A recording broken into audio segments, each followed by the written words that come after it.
Keep my hands to myself. Take out dust them off, put them back up on the shelf. Kiss my little baby girl isn't me. Am I coming out of left field? Ooh, I'm a rebel just for kicks now. I've been feeling it since 1966 now. Might be over now, but I feel it still. Ooh, I'm a rebel just for kicks now. Let me kick it like it's 1986 now. Might be over now, but I feel it still. I can feel it still.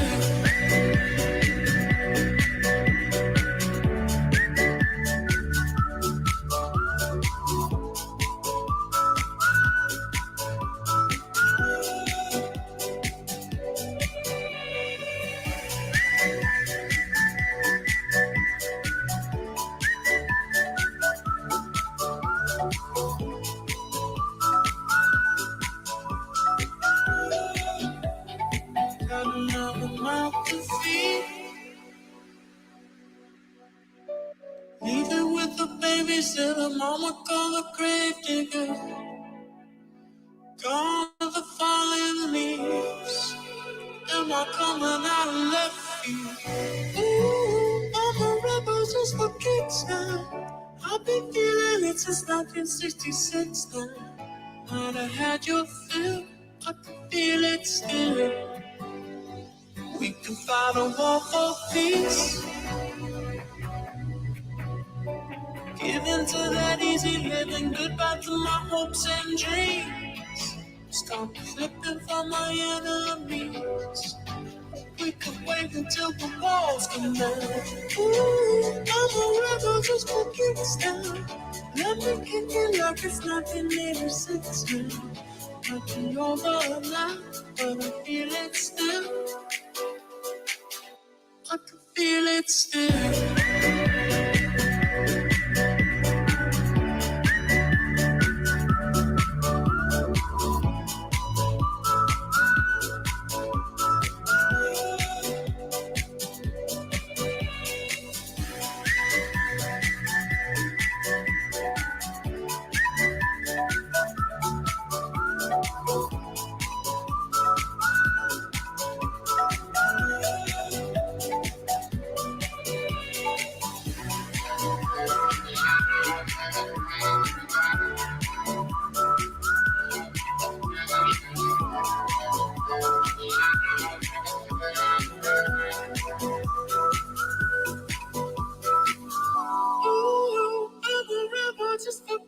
Yeah, your lovers and a piece for my heart to eclipse them. Might be over now, but I feel it still. I can feel it still.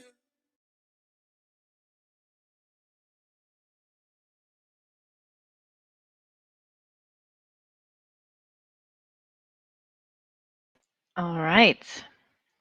Welcome to Thirsty Theist. This is episode 22, actually.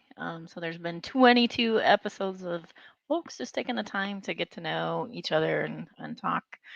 Today's guest is B Just B. Yes, B-E, just B.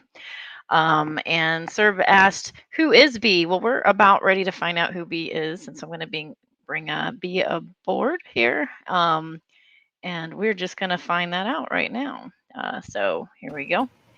Hi, V. Thanks for joining. I'm going to kind of get our situation here a little bit squared away. I like to put people like this. I think that's a little bit better. Me too. It's not so...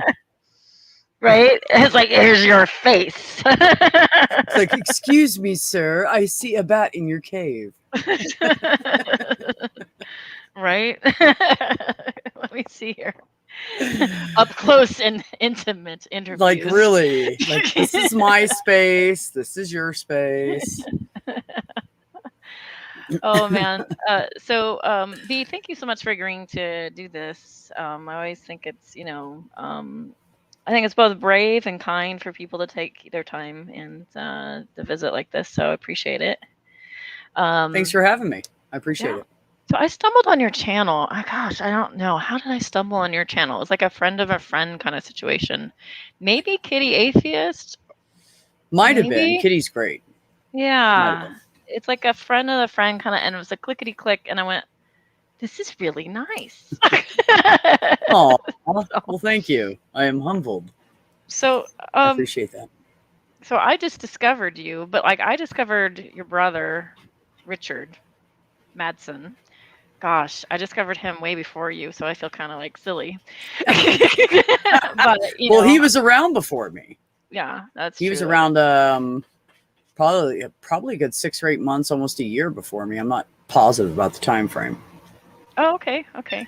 So, how did you get to YouTube? Like, how did this happen? My brother. Oh, okay. So here's the story. I hadn't spoke to him in a couple of years. We contacted each other through email. I can't remember who contacted who first. I think it was like a family thing or something. And he was like, well, I have an iPad I'm using that belongs to the business that he works for. He's like, I can call you. So we get on FaceTime and we're talking for a couple months, pretty much almost every night. The only nights we weren't talking was the nights that he was on Math Pig's stream. So Math Pig breaking up families. I'm just kidding. I'm kidding. No, it was cool though, because I found all you guys because of this. So they were doing that series on David and Goliath, and then eventually turned into Gilgamesh.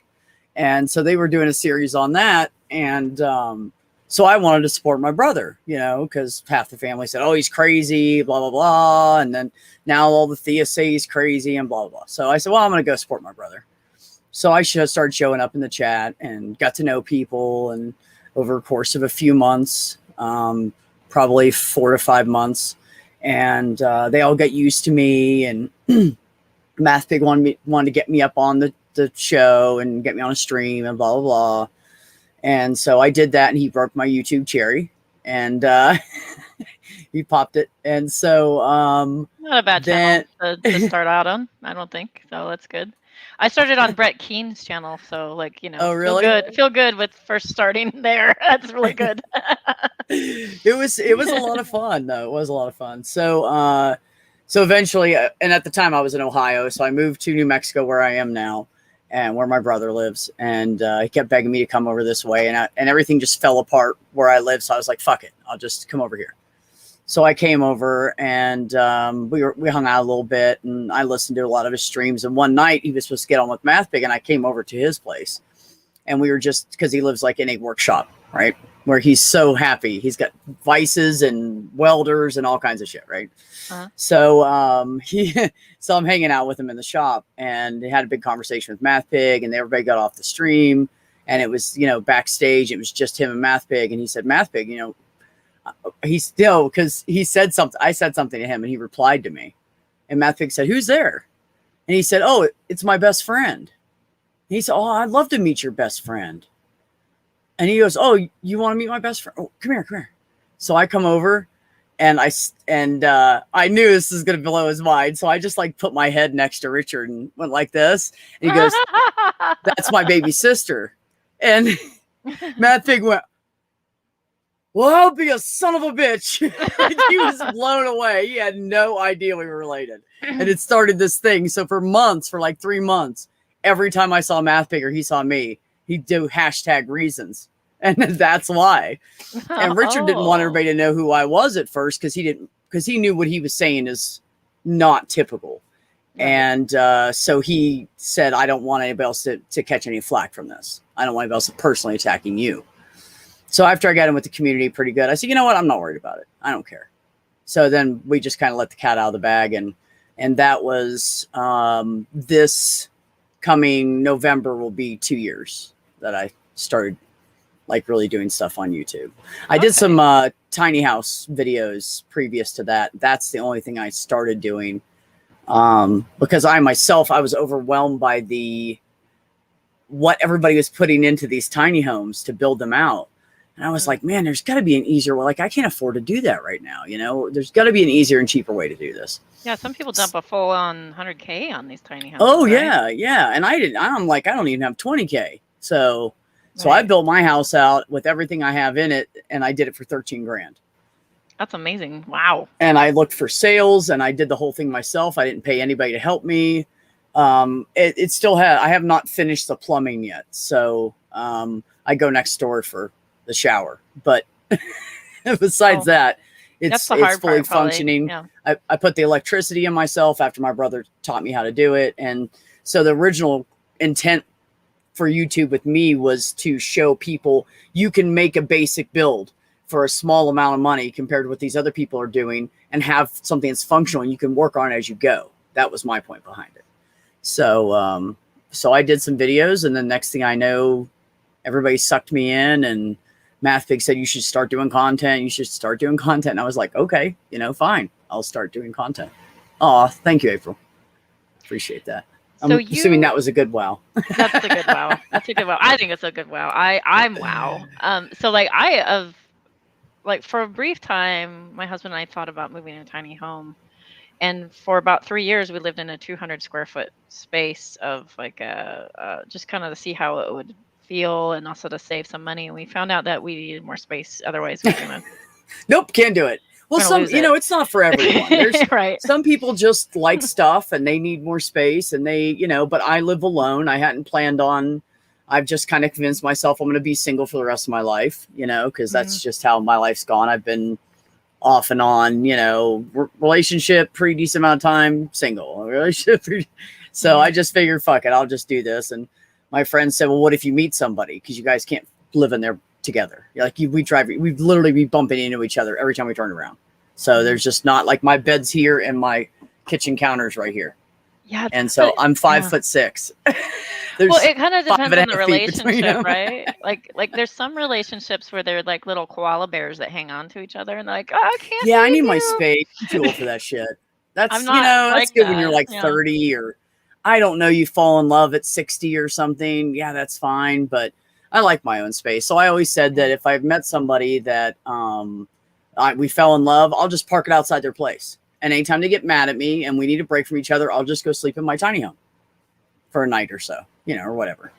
I think it's good to have your own space personally. I think everybody needs their own space, even if that's, an extra side room in the house, or, part of the garage or whatever. I just think it's healthy. So we tried that tiny space for about 3 years, and I found that not him, but I started going loopy, and I started going like internally, like this. I became this fussy sort of, I don't know, like a cat that was kind of pacing, and I just needed to get out. Like this all the time. Right. And I realized that, like, for me, if I don't have that alone time, and I'm kind of on that borderline of extrovert introvert, but if I don't have that alone time, I can't center myself, and I can't center myself. I just kind of do this weird like emotional implode, I guess. Yeah, no, it's true. That's how I am. So I have as far as I know, it's ADD, and I think it's ADD because I don't have the patience or the focus to go down and get tested to see if it is ADD. But so that was a joke, everybody. It was a joke. So I've never been officially diagnosed. I kind of self-diagnosed it. I have PTSD. I used to have anxiety and panic attacks, and a lot of them were because I didn't feel safe everywhere I was. And I didn't realize it. I honestly had no idea. I mean, I went my whole entire life sleeping 5 to 6 hours a night. Like 6 was a lot. 7 was like I slept in, 5.5 was my typical for years and years. I don't even know, 20, 30 years, something like that. Oh, wow. That's a long time for just 5. Wow. Yeah. And I was like, that's probably why I felt so fucking tired all the time. So, but I moved into my tiny home, and since I got parked and got comfortable, and I felt good about the area I was in, and my space and everything was, the trailer was leveled and jacked up, and everything was safe and in place, and blah, blah, blah. And I have, everything ready to go. And I put some windows in for the cats so they can see out. I don't like bright sun in my house. I know I'm weird. I just don't like it. I'm kind of a vampire. Vampire. So confirmed. Yeah. So I don't know. I liked, and I realized when I was a truck driver that I slept better in the bunk because it was such a small space. I don't feel comfortable sleeping in a big room. I just don't. I won't sleep. So I have to have a smaller space or have it filled up with stuff so it doesn't feel so empty. No, So that makes once I moved sense. in here, I Yeah. sleep 9-10 hours every single night. I mean, our And animal I've brain, right? done Like, nothing different. I'm just cozy now. I'm comfortable and happy. So like it makes sense. Like, I mean, we're human beings or animals, right? And oh yeah. like they go to safe small burrows and stuff like that. And Yep. I know for me, like if I'm feeling anxious, upset, I go into a bathtub and I feel like more relaxed. And that's a small space, just shut out the world and go into that small space. So I don't think that doesn't make sense. I think that makes sense completely. Actually, what you're saying, having Yeah. Well, it's just that like when safe you're a spot. kid and you're scared and upset. Well, what do most kids do? They go and sit in their closet. Right, right. You So this know, is your we all came closet. from this little tiny Yeah, tight space, and I feel like we still need that womb sometimes, you know? yeah. No, And, it makes sense. I'm 50. I'm not afraid to admit that I need a womb. This is my womb. Welcome to my womb. I totally dig what you're saying. Unless somebody else is in the womb with you, then it maybe changes. No, I mean, maybe if you're twins and you were born like that, you might be okay with it, but I'm not feeling that too many people in the womb thing. I mean, Yeah. if she's really hot, I mean, I'll let her in my Well, womb. Of course, I'm making a pun on the word room just so everybody knows here too at the same time. If you didn't catch it. oh dear. Oh, but I have Well, plenty of womb here. So it's fine for me. I don't need to walk, 2 minutes to get to my bathroom. I'm okay with that. I come off my bed, I got my entertainment stuff right here. The cats usually are chilling up there on the bed, and I got my little kitchen counter and a refrigerator, and then you walk around the corner and there's my bathroom. So I can take 8 steps and pee. I'm okay with it. okay. Did you say that you had a video that you wanted to show, or did you not have that prepared? Oh, I do have a video somewhere. Let me find it. Oh yeah, cool. I was gonna show it. Um, I forgot all about it. when B told me that she was handy enough to make her own living space, I was like, wow, like, Um, oh, he now. I'm sorry. He. We are trying It's okay. to get used to this, and I'm so. You're fine. And You're it was so fine. funny because I corrected Simos. I said Simos he. Simos was like I don't what, and then like I was like and then I'm like. We're gonna get this eventually. I promise. It's fine. Honestly, I'm, and I said this last night on my stream, and I feel this way, and I mean this for anybody that's listening to this now or in the future. A lot of trans people are very, very sensitive about who they are and people questioning their sexuality. I myself hid mine for so long that I don't have a problem talking about it now. I feel good just going, yep, this is me, motherfucker. I don't care. So if anybody says, oh, hey, I have questions and I don't want to offend anybody, you can always come to me. I will answer any question as long as you're not a dickhead. Just don't be a dick. Yeah. As long as you're respectful, I'll be respectful back. And it's not going to upset me. It's not going to hurt my feelings if, if people, hold on. If people ask me anything, like I literally don't care. Well, So I extend that to anybody. If you have questions, I'm sure Spackle gave you guys my Twitter. Just hit me up on Twitter. My DMs are open. Yeah, I can actually link Twitter. Let me do that. That's a good idea. I'll make myself the share useless. buttons behind. I am misspeaking today all over the place. I just said I'll make myself useless. I don't have to do that. That happens naturally. No, I'm gonna make myself useful and share this link. Here we go. There you go. So that's B's Twitter. And is there sound on this that I should be playing, or? Yeah, I turned the sound on for it. I Okay, kind of like do some talking. So this is my first video before I did anything. All right, guys. I'm not trying to jump on the cargo conversion bandwagon here, but I'm doing one as well. And Can't hear anything. I thought I'd do a quick video. Can you guys hear it? Despite I can. all the videos out there, I can hear it, but maybe can I turn YouTube and every video I could find on it? I just thought I'd Can you turn it up? tell them what I'm doing just with did. mine real quick. Okay. There you I'll go. probably update it every few days. Anyways, so in case you guys can't hear, all I'm doing is telling you guys that I took down all the boards off of all the walls and the ceilings, and I insulated all of it. I put real actual duct tape along it so the moisture wouldn't come through because of the paper backing. The moisture won't come through the tape onto the wood if there's any condensation. And I did the whole walls and everything. I did the roof in 2-inch polyfoam and the walls in 1 because that's how thick they were. It's all I could fit in there. So that's all I'm talking about here and how I'm going to lay it out. Up front there past the ladder is in the V is where my bathroom was going. I'll just talk in past tense. It makes it easier.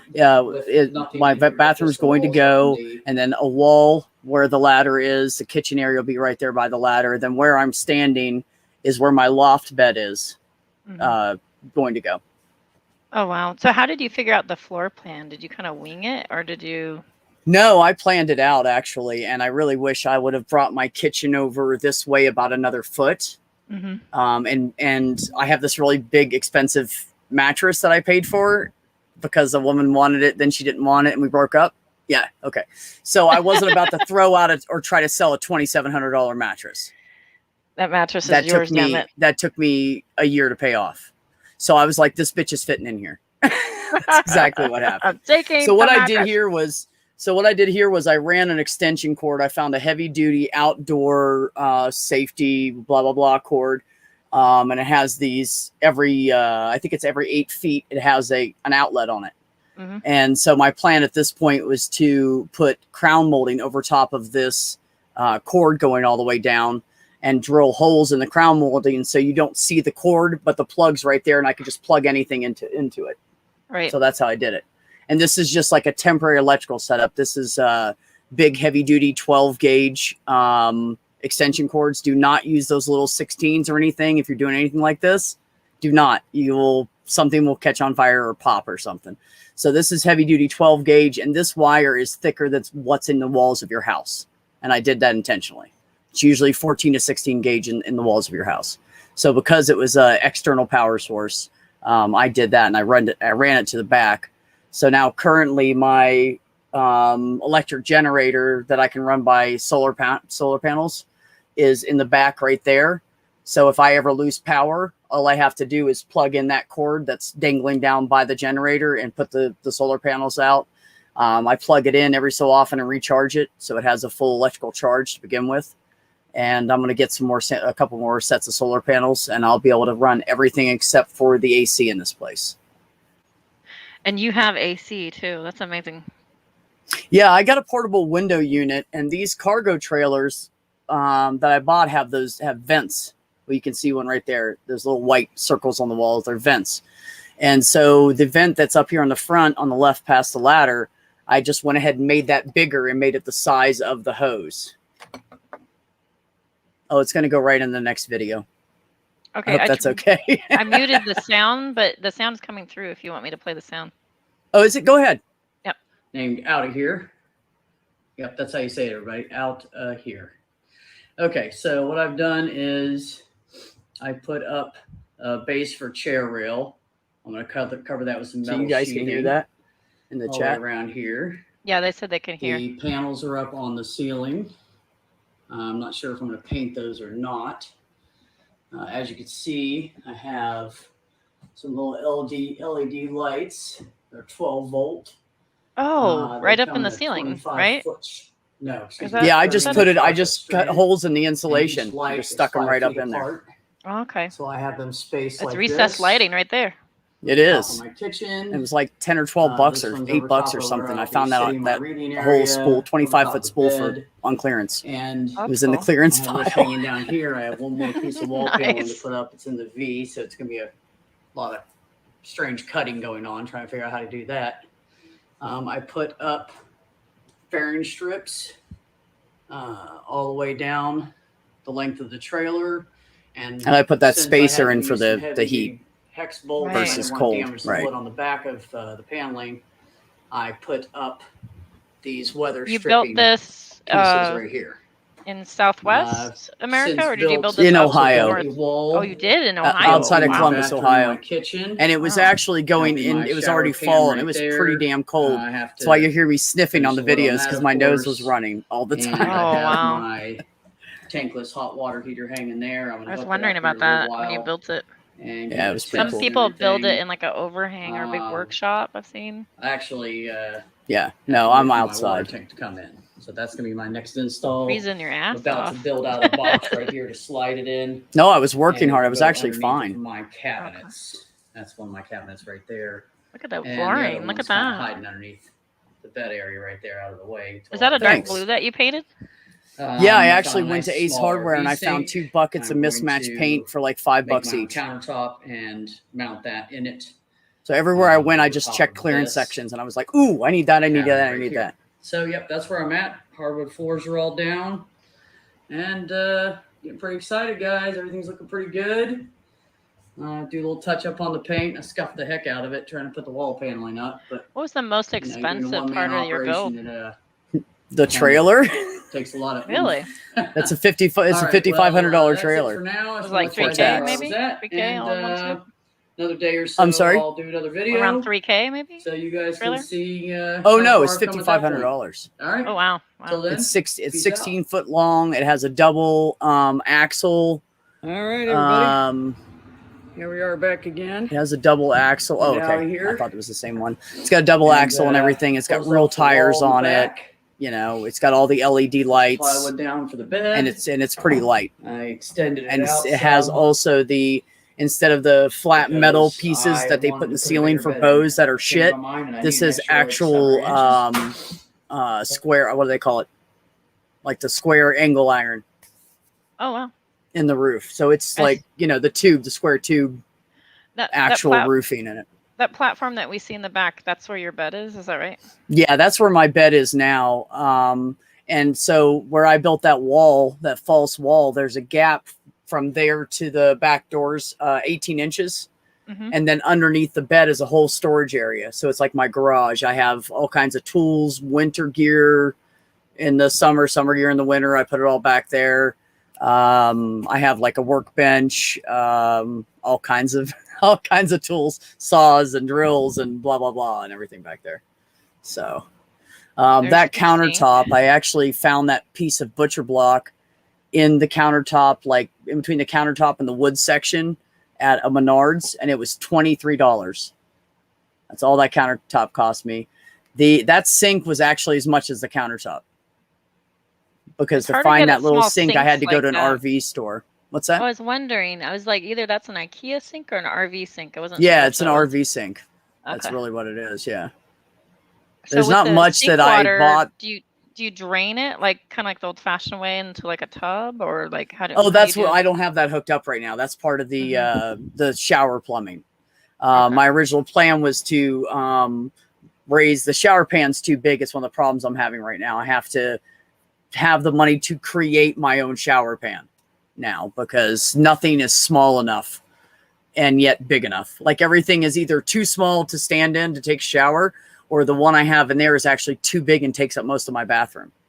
So I had to pull that $200 sink that I bought out of there. Oh wow. Oh.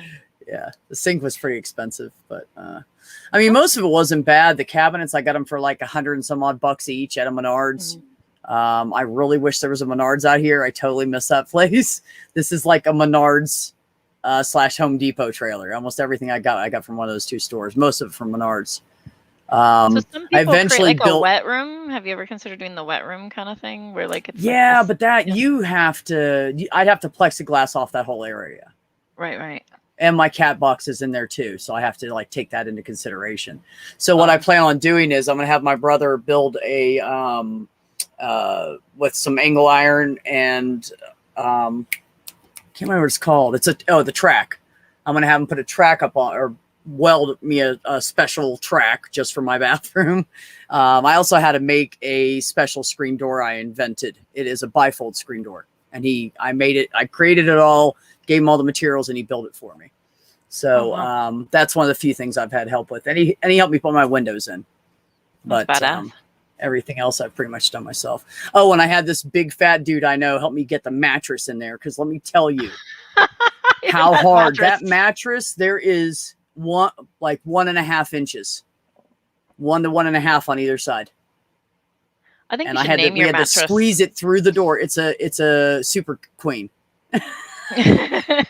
I literally have a super queen memory foam, blah, blah, blah, expensive ass mattress. It's probably the heaviest thing in this whole thing, except for my water tank underneath of my countertop.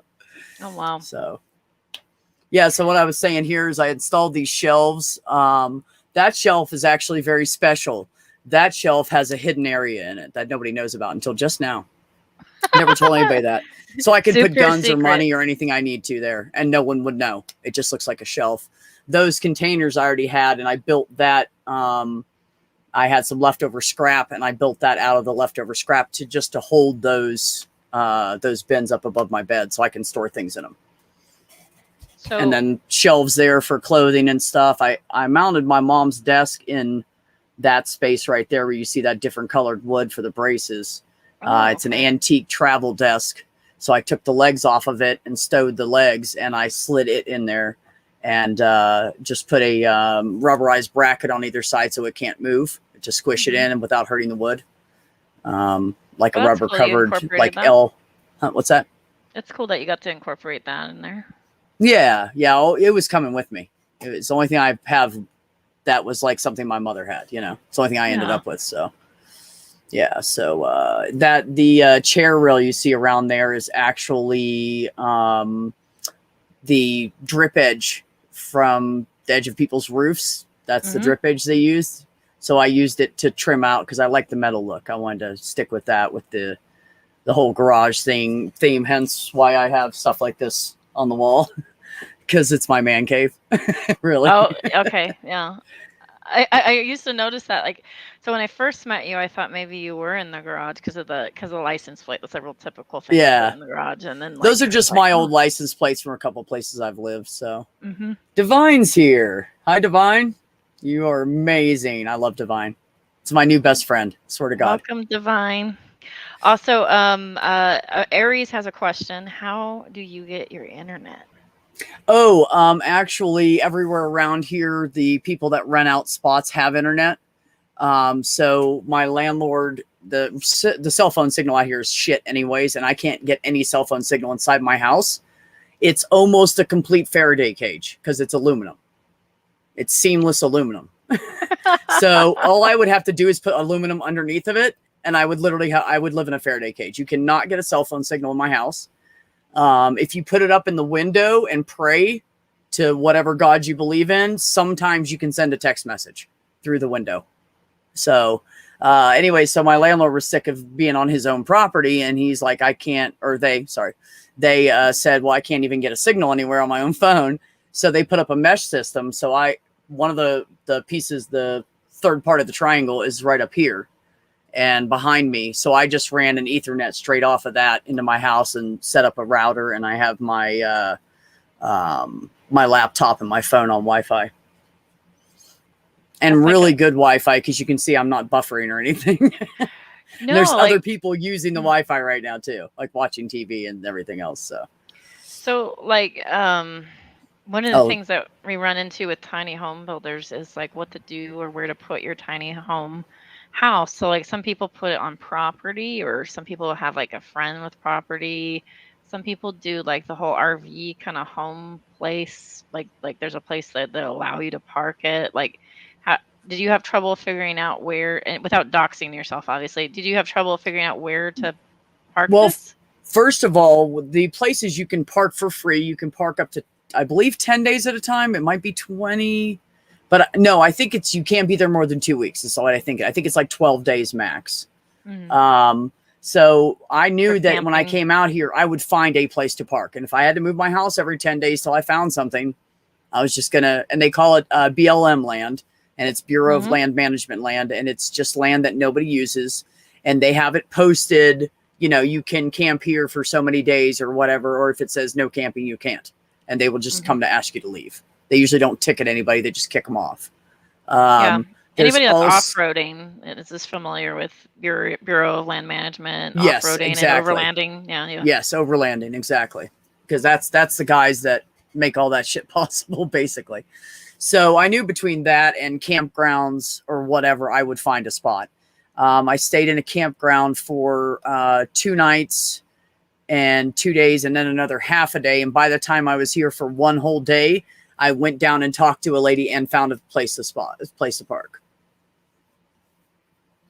Do you feel like having ownership of your tiny house that gives you some sort of peace of mind? Like, oh, fuck yeah. I was so sick of paying rent, and everybody I knew that was paying mortgage, like they're paying all this money for property tax and escrow and blah, blah, blah, blah, blah. And they're paying all this mortgage and all this interest. And then at the end of the day, like if you just miss, you can be in on 28.5 years and you don't make 1 payment or 2 payments because something happens to you and you're hurt. And at 29 years, you lose your fucking house. Oh, yeah.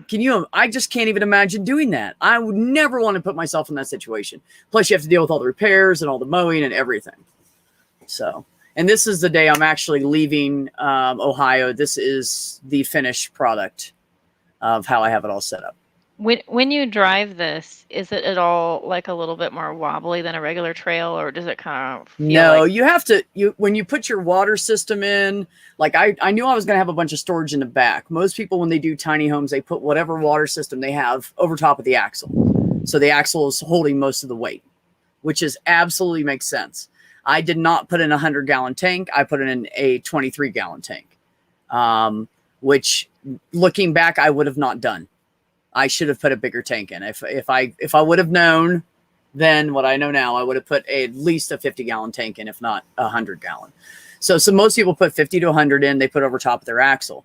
Well, I knew that I was going to be putting all my tools and everything back there. And I know what that weighs because I've had it all in the back of a truck before. So I decided, you know what? I'm going to compensate with the weight that's on the back side of the axle with putting in my water tank halfway between the axle and where it hitches to the truck. So that's why my water tank and my kitchen ended up right there. It's halfway in between the two. Got it. Wow. There's a lot to figure out. There's a lot of learning. There's a lot of learning to do. That's where my shower would go once I figure out the whole water system. You know, honestly, it costs a lot of money to put in like the gray tanks and blah, blah, blah, blah, blah. And, you know, composting toilets, aren't they like $2K, something like that? For what? Composting toilets, aren't they like $2K? They can be, yeah, they can be $2K. The cheapest I've ever seen them is $1,200. Oof. Yeah, they're very, very, very expensive. So. Oh, I see your shoes get tucked under right there, a little shoe bin. Yeah, they're not there anymore. There's bins down there. One's full of some odds and ends, like the junk drawer that everybody has in their house that has like a small screwdriver and some batteries and some change from 1952 that you didn't know you had anymore. That's where mine goes. And then my cats crawl in there and they sleep in there all the time. So they hide. You got the little hiding safe place. So this was halfway through my trip. I stopped in Arkansas by Beaver. I believe it's called Beaver Lake. And some people that inspired me on YouTube were staying there.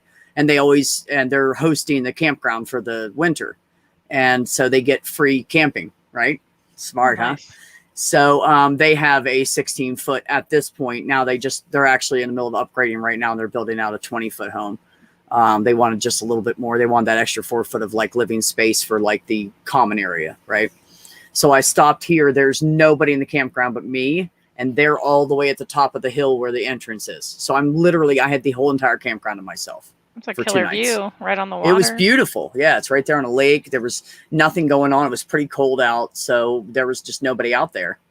You know, so it was great. I loved it. So I stopped halfway in between, stayed there for 3 days and 2 nights, and that was exactly. It took me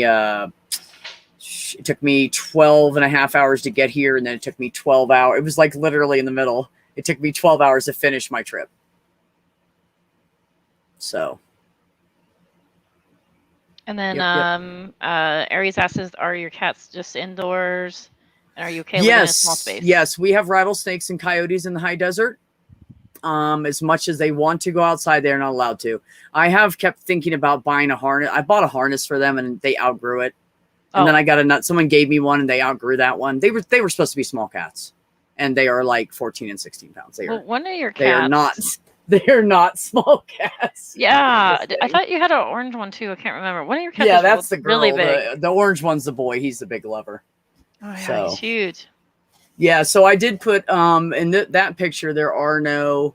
Oh, this is a quick, horribly done first video I ever created. Please don't judge me on it. Video I made on the way here. We all have videos like that where it's just like, wouldn't have done that. Literally my first one besides walking around with my phone. Like I had no idea. That's Bill and Deb. They're the ones that inspired me. And actually this painting right here, Deb painted this painting and gave it to me as a gift when I saw them.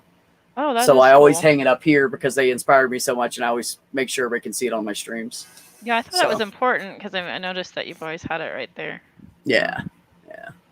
There's your kitties. Yeah, no, the kitties are great. I made like a jungle gym. They have all this stuff. There's shelves on both sides and stuff. They have plenty of room to run around and everything. And everybody wanted to know what the cats were doing, so I made this video of screenshots of them just hanging out. Getting bigger and bigger and bigger. It looks like they have a lot of places to climb and hide. Oh, yeah. They got little... And behind my water tank underneath my fridge, I left it open, so they have a little route to run around there, so they can, like, run around and play with each other. They're almost too big to go through the hole now. I, like, did it a long time ago.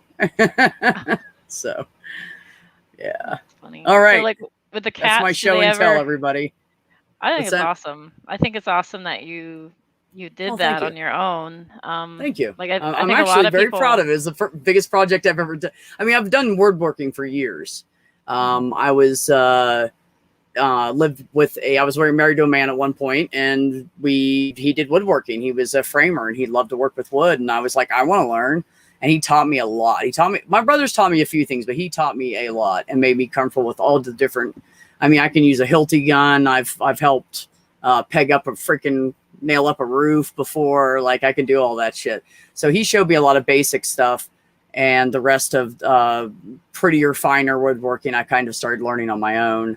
I'm not that great at it, but it's really just lack. If you have enough money to spend the money on tools, you can make anything look amazing. But if you don't have like routers and shit, it's harder to make things look pretty for sure. Oh, thanks, Navy. Cats. They're all big fans of the cats. Oh, they are great. Like they always pop in on my stream and they'll just jump on me sometimes, and I'm sitting back like this, and I got a cat on my stomach. Yeah, one of your cats when they want attention, right on your chest and shoulder. Yeah, it's now. Yeah, it's now. They're very good. No, actually, they're really good. I can leave for a whole weekend. I just leave them a bunch of food and water. I have an extra litter box I keep outside, and I just clean it out. And every time I leave, if I leave for like 3 days, I just put it down in an extra litter box, fill it up, and leave them with a bunch of food and water. And they don't give a flying shit because they're cats.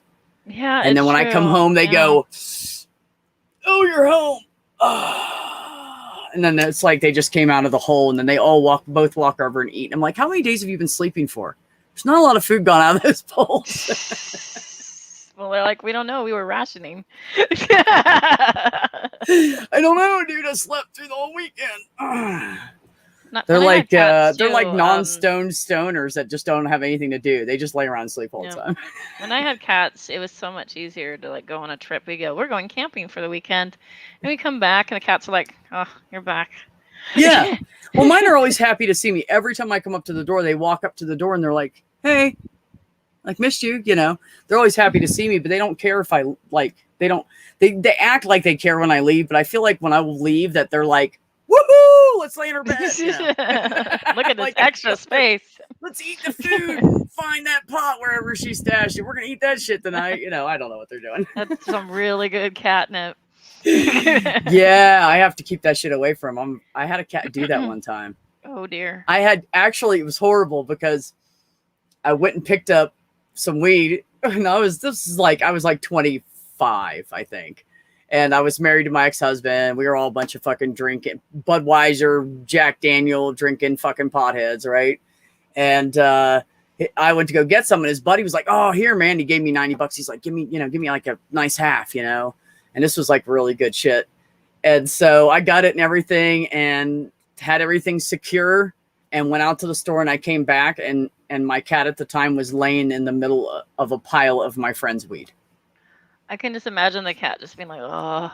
He was literally just like, and he'd just sit there and look at you through and his eyes were like squinty, and then he'd rub his face on the carpet again and just look at you. So he was fried. He ate some. There was like weed around his mouth, from his fur where he was like rubbing on it. Like he just fucking loved it. So I'm over there with a bright light. John's holding a flashlight because we didn't have like a movable bright light in that place. And I'm like picking up the pot out of the carpet. So I don't owe this guy any money because I was flat fucking broke. Is only the extra money I had if we had just spent on pot. So like bills are paid. That's all the money I have. And I was like, shit, dude, Randy's gonna be pissed. I gotta get this pot out of that. I wonder if he ever smoked it after that and was like, that tasted kind of like carpet. Shh, don't tell him. Shag. 1970s shag. I can taste it. That's funny. Oh man. Let me think. Yeah. Okay, so I have heard that you're a jack of all traits, as they say, right? You've done many, many jobs. From donut making to working on roofs, and then did my reputation precede me? Did my bad reputation precede me? No, I just know that like in the stories that I've heard you tell over the times, you've done all these things, and so I was wondering, what was I guess the one that I'm curious about is the time where you flying squirreled off of the roof, and how did that happen? Technically wasn't flying squirrel. I tried because I went on my back and I didn't go forward, and I was not successful. So it wasn't quite flying squirrel. It was more like struggling klutzy giraffe. Oh, tries to fall off a ladder. Like you're trying to grab hold or something, like the movies where you fall and it's like Mufasa being let go and you're just like No, it really wasn't slow-mo. It actually happened. Well, the first was when I came off the house, I was like, oh shit. And I was trying to lean forward, but when I leaned forward, my feet came back. Guess which one won? I was standing on my feet, so that one. Oh yeah. So I went over backwards. I was actually okay. So here's the story. I was painting a oh my god, what's it called? The window thing that sticks out. Yep, I lost it. The E. Anyway, so I was painting one of those. I was on top of this guy's sunroom porch. Sunroom porch kind of thing. He had a porch to change into a sunroom, so it had a little tilt on it like a porch roof. Probably quarter inch off of a 10-foot or something like that. Of a maybe a half inch. I don't know. But he had just put down, he was just redoing his whole house. Really nice Indian couple, like from India couple. And so we're painting the all of his trim on his house. He's got a stucco house, and he was going to have the stucco guys come and do it, but he wanted everything pre-painted and done so they could just plastic it off and get the stucco right up against it, because that's actually smarter to do with stucco.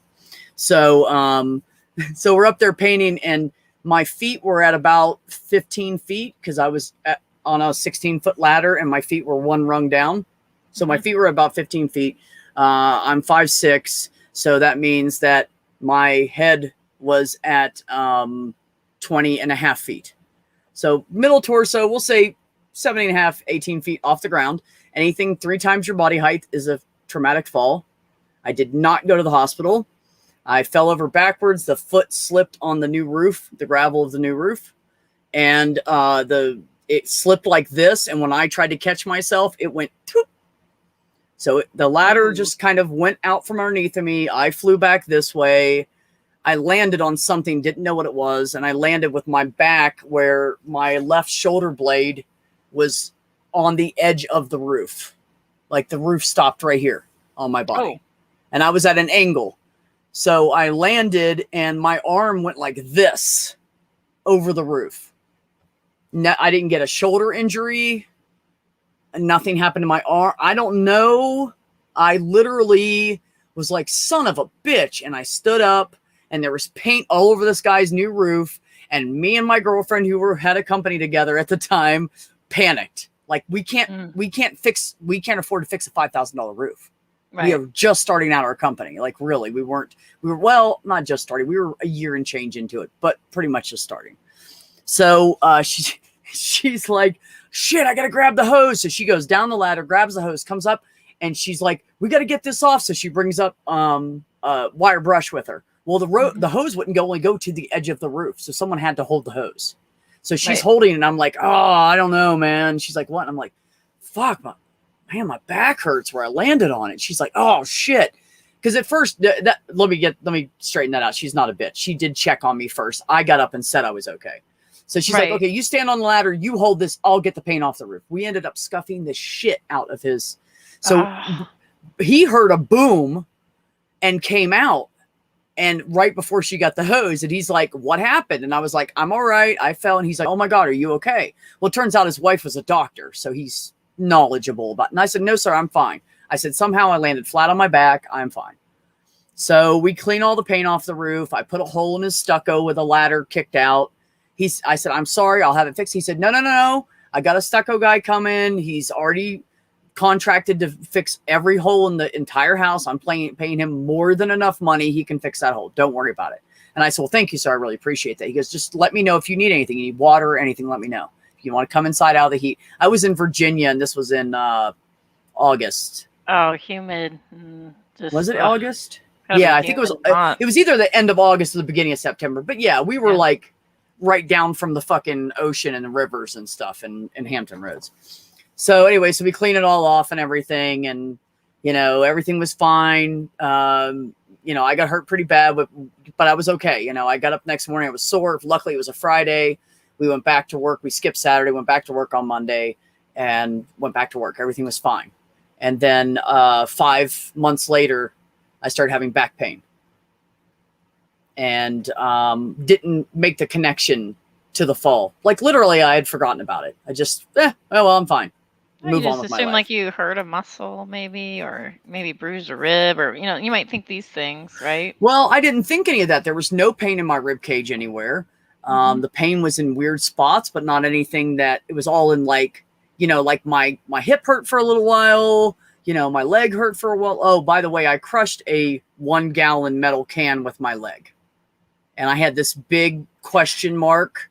Jeez, we were like, no, because that's where the paint spilled out everywhere. Yeah, you can stand on those things, right? Yeah.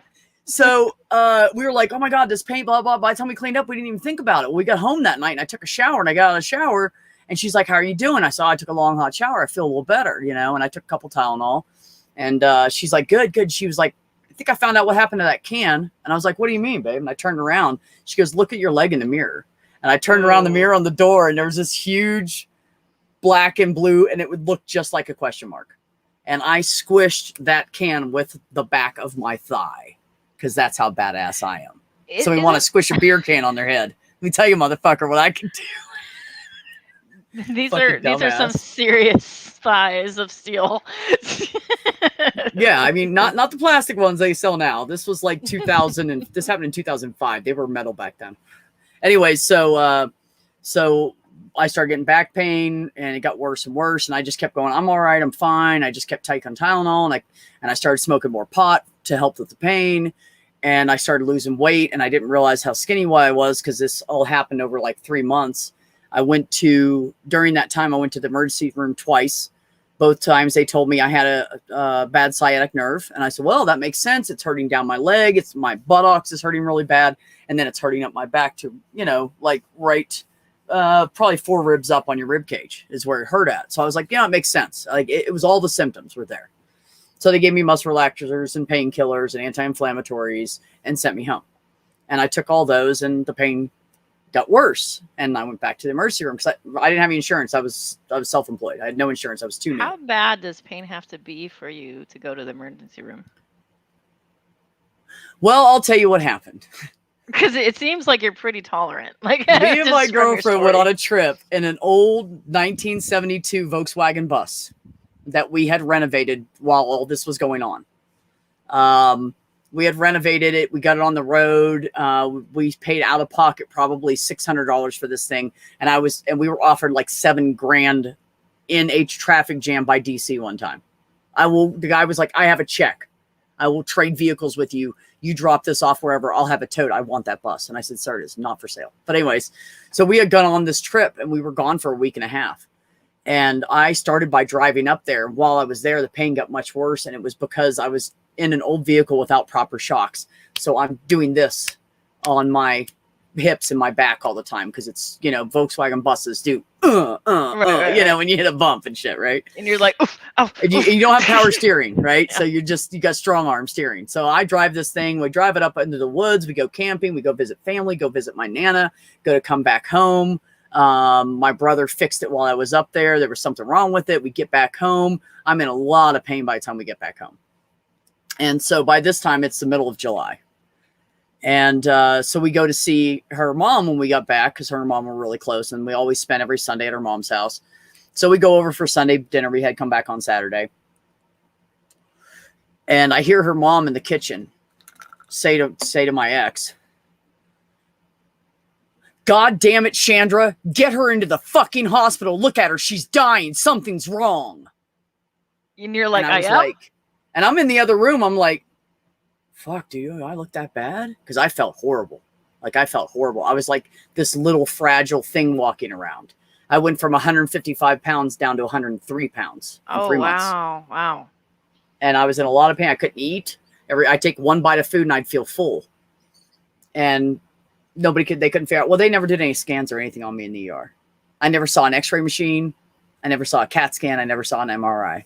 Yeah, they And throw if darts I would have and they died, go, I would have had my "Oh." family sue the shit out of that hospital. Wow. So finally, I called everywhere around town, and Chandra was helping me do it. Because at this point, when her mom yelled at her like that, her mom was a very happy person. When her mom yelled, she listened. So she started calling around town, and we found a doctor that would take me in for a free consultation.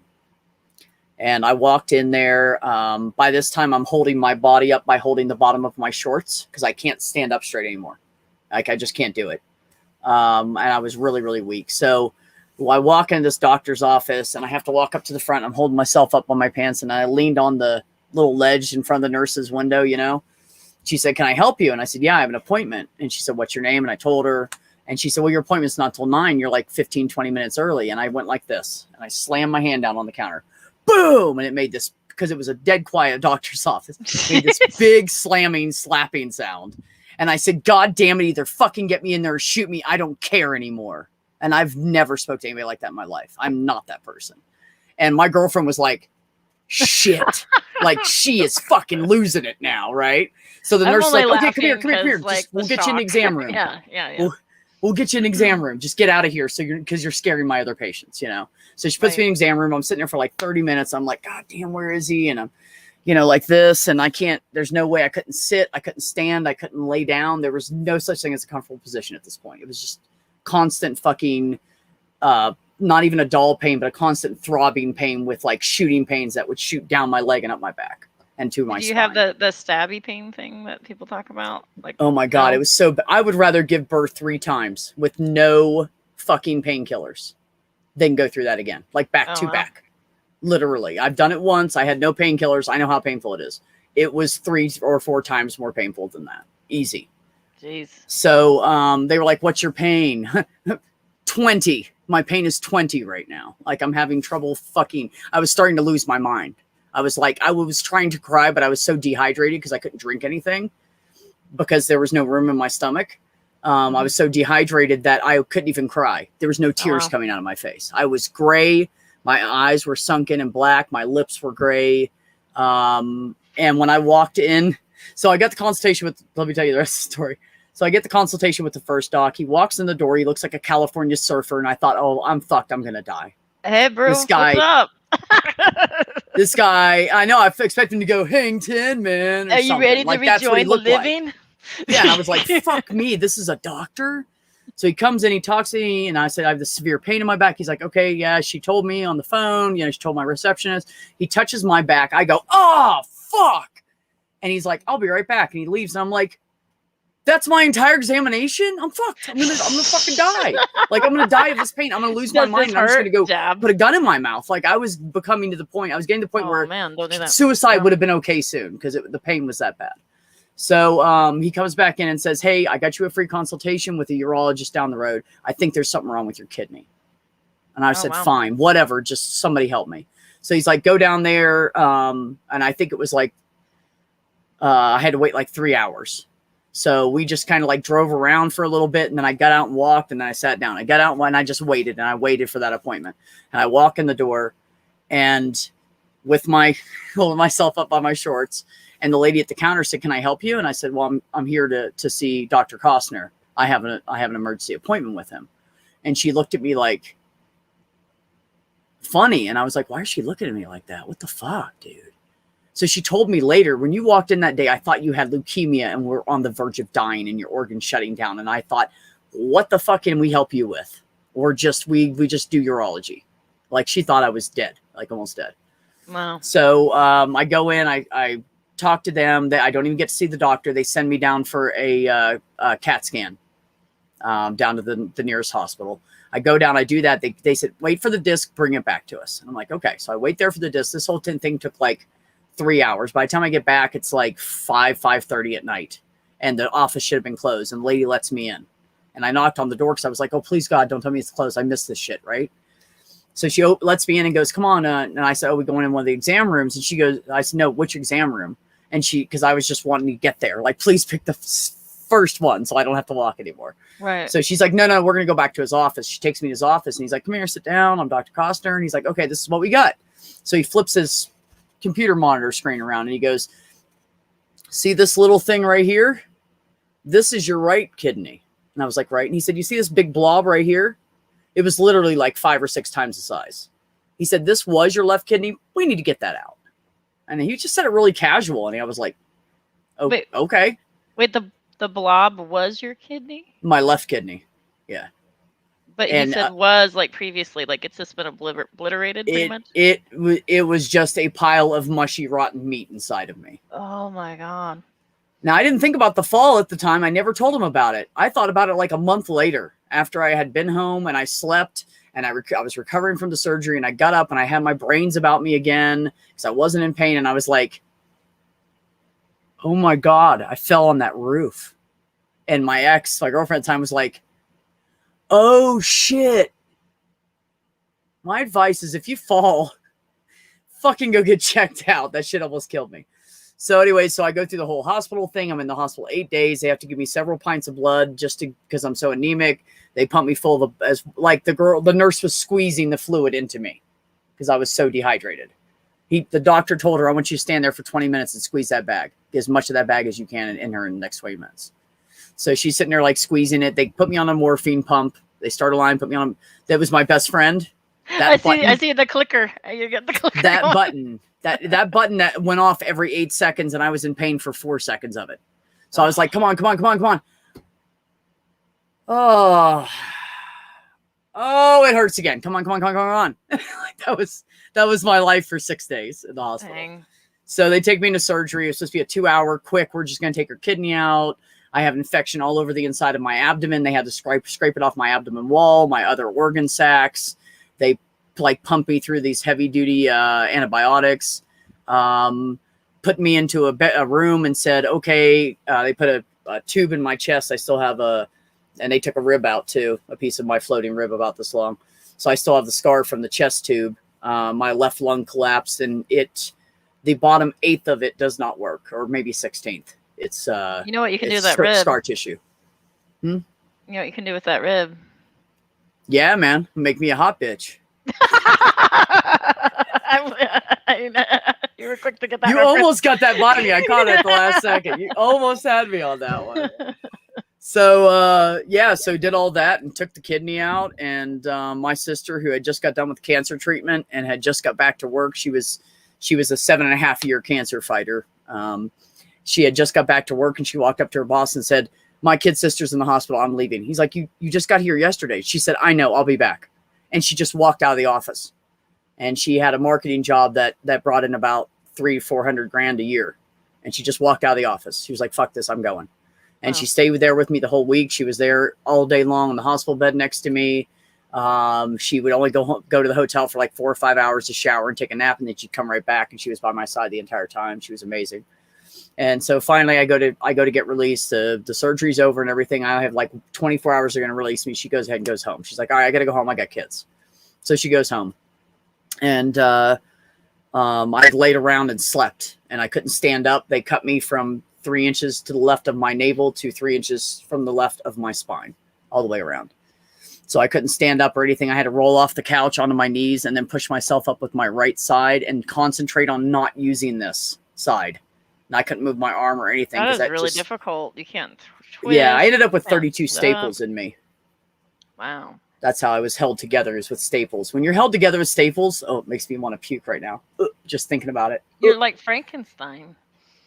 I almost got when it was numb, I almost got a tattoo with, I was going to put stakes on around the scar all the way around, and then have like concertina wire, like it's holding me together. But then I started getting the feeling back, and now it's super sensitive. I'm like, no, not getting a tattoo there. Nope. No. So, but anyways, end of the story. So I went back to see him to get my staples out, and I'm sitting there like this, and he's walking around me, and I'm on this little like edge of the table, and he's clipping the staples and pulling them out one at a time. And he said, he started on my back, and he came around, and he said, you know, you almost died. And I said, yeah, I know, doc. And he came around in front of me, and he goes, no, like, listen to me. You almost died. And I said, I know. And he said, if you would have waited between 36 and 48 hours to see me, you would have went to sleep and not woke up. You were that close to being dead. Wow. And I said, yes, sir, I know. He said, all right, I want to make sure you know. And I said, yes, sir, I just blew my entire savings account. We're going to Mexico for 2 weeks. We're going to the Riviera Maya. And he was like, there you go. And I did. I blew my whole fucking savings account. And I went to the Riviera Maya, and I bought a brand new fucking Jeep Wrangler that was bright ass green. It was jacked up, and I'd take the T-top down, and I'd cruise down the fucking highway and speed all the time. I didn't give a fuck, because I just felt so fucking good to be alive. And let me tell you, when they say you get close to dying, it changes you. It changed me. It changed me. Me and my ex split up after that, because she said, I thought you were tougher, and I thought you were this, and I thought you were that. And I said, yeah, I thought I was too. Yeah, because she said it almost killed me and made me look weak in her eyes. And I said, I just survived something. I'm in a 3 percentile. I'm at 2.9%.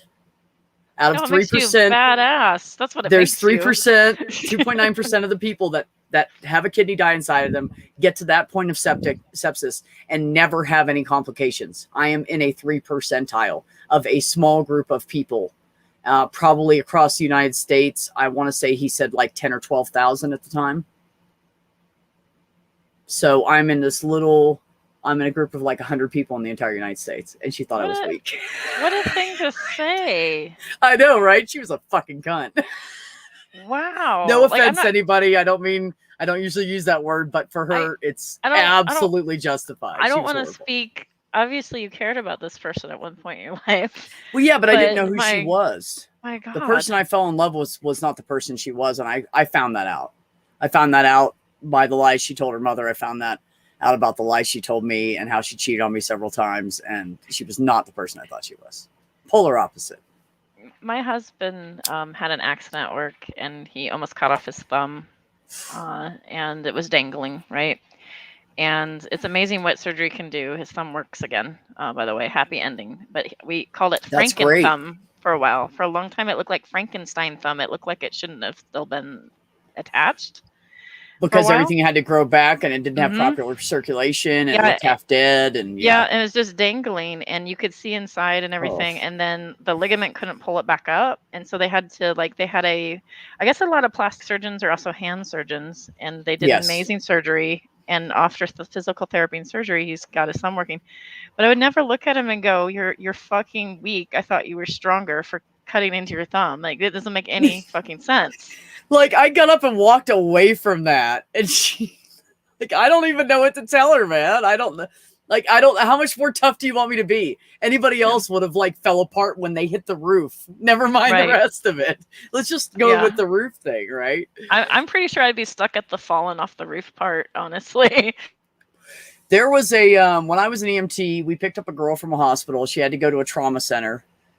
She was sitting on her window, and they were trying to say she tried to commit suicide, but no, she was smoking out her window. So she was dangling out like this away from the window, so the smoke wouldn't go outside. And she fell, and she landed on her hip on the ground, on her hip and her back on the ground. She was 16 years old. She fractured her hip on a soft ground. I fell on a hard roof, and I didn't fracture anything. I don't know how much more tougher you are. Like, what is enough for you right now? Yeah, I'm so glad he can hitchhike, man. Hey, thumbs are important. If you don't think thumbs are important, go watch a monkey try to pick something up with one hand. Just saying. That is true. Well, not a monkey, but the ones that don't have opposable thumbs. Whatever species or breed that is, I have no fucking idea. Especially when you work with your hands and stuff. It's yeah. He's a builder like you, and likes to definitely is just, you know, that kind of minded person that can be able to do that sort of stuff. I'm not. I'm like somewhere in my head in like La La Land, and, you know, more verbal and more, you know, and he's like very, very hands-on. And I was wondering, like, do you feel like you're more of a hands-on person? Oh, most of my family's like that. Mm-hmm. Like, there's a few of us that are good at reading books and gleaming information, but me and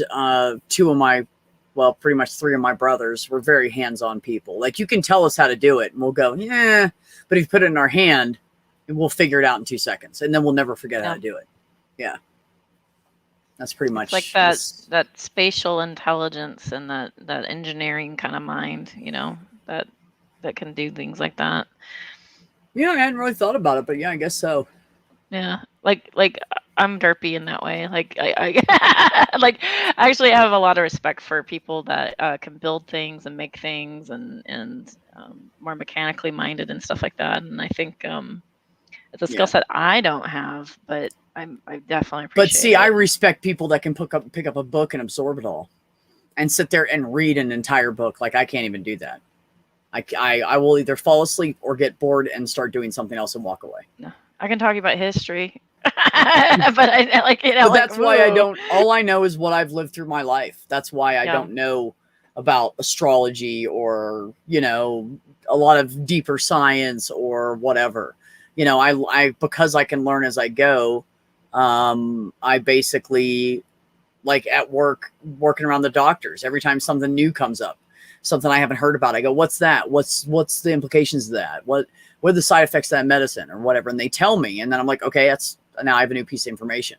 It's just easier for me to learn that way as I go, just pick it up. But if they're talking behind me and they say shit, I can hear them because I can multitask. So I'm on the phone, I'm doing something on the computer. It's totally different than what I'm doing with the person on the phone. And I hear them talking. I'm like, oh, ivermectin has the side effect of destroying your liver. Must put that in my brain. from 3 docs. Ivermectin will destroy your liver. Wow. It can also affect your eyes, your skin, anyways. Yeah. It's got a lot of side effects to it. And that's why if they give you ivermectin, they put you in a hospital or in a place where you can be monitored by a nurse, because they have to keep track of your blood pressure. They have to take labs every like 4 or 5 hours for your liver function to make sure it's on point. So go ahead, you guys, take that ivermectin out there and end up at the urgent care puking and shitting your guts up. And I hope you don't get liver failure before you puke and shit it all out. I don't know what ivermectin is, and I'm really bad at saying drug names, but it doesn't sound like something I want to be on. Oh, it's what all the people think they can take and get rid of COVID. It's actually the form they're buying is from veterinarians and like those feed supply stores, and they're buying it in the big container that's meant for a horse. It's a horse dewormer, right? That one? And it comes in a paste, right? Now, they do have a pill form of that they can give you at the hospital, but they only do it if you have like severe parasitic parasites in your body, or on your skin. If it's on your skin, they'll give it to you topically. If it's in your body, they will, yes, thank you, or horse dewormer. And if it's in your body, they give you a pill, and then they monitor you while you're taking that pill until, because it attacks parasites and kills parasites. And these people that are, yes, exactly. Thank you, Leon. Yes. And these people that are taking this shit, you know, okay, so let's say you're on a pill that impedes your liver function, and you just took ivermectin. You might lose your liver. And yes, man. okay, you could do a liver transplant. Good luck getting one not being vaccinated right now. Because I'm telling you, the hospitals are going to start picking. They're going to start picking who they can save and who they can. And people that aren't vaccinated that go in for COVID, they're less likely to live through it. And if you have like a liver issue and maybe you have a drinking habit, or like there's all these things that X yeah, you exactly. out of the being. Never mind the fact that it can counteract with something you're taking and you have no fucking idea because you don't know shit because you're not a fucking doctor. When people started calling in and going, I want a prescription for ivermectin, all the doctors at my office said, hell no. That is one of the major drugs they teach you on your boards that can fuck you up when you go through medical school. And if you guys don't believe me, ask student Dr. Ben. Go check out his channel. He did a video on it where he explains everything about ivermectin, all the side effects, how it's processed through your body, and how it does nothing for COVID-19 because it is a virus, not a parasite. So I guess if you guys want to get rid of parasites and you guys want to like go around and have an abortion, maybe you can try it for that, because a child is closer to a parasite than a fucking COVID is. Like literally, it's the stupidest shit I've ever heard in my life.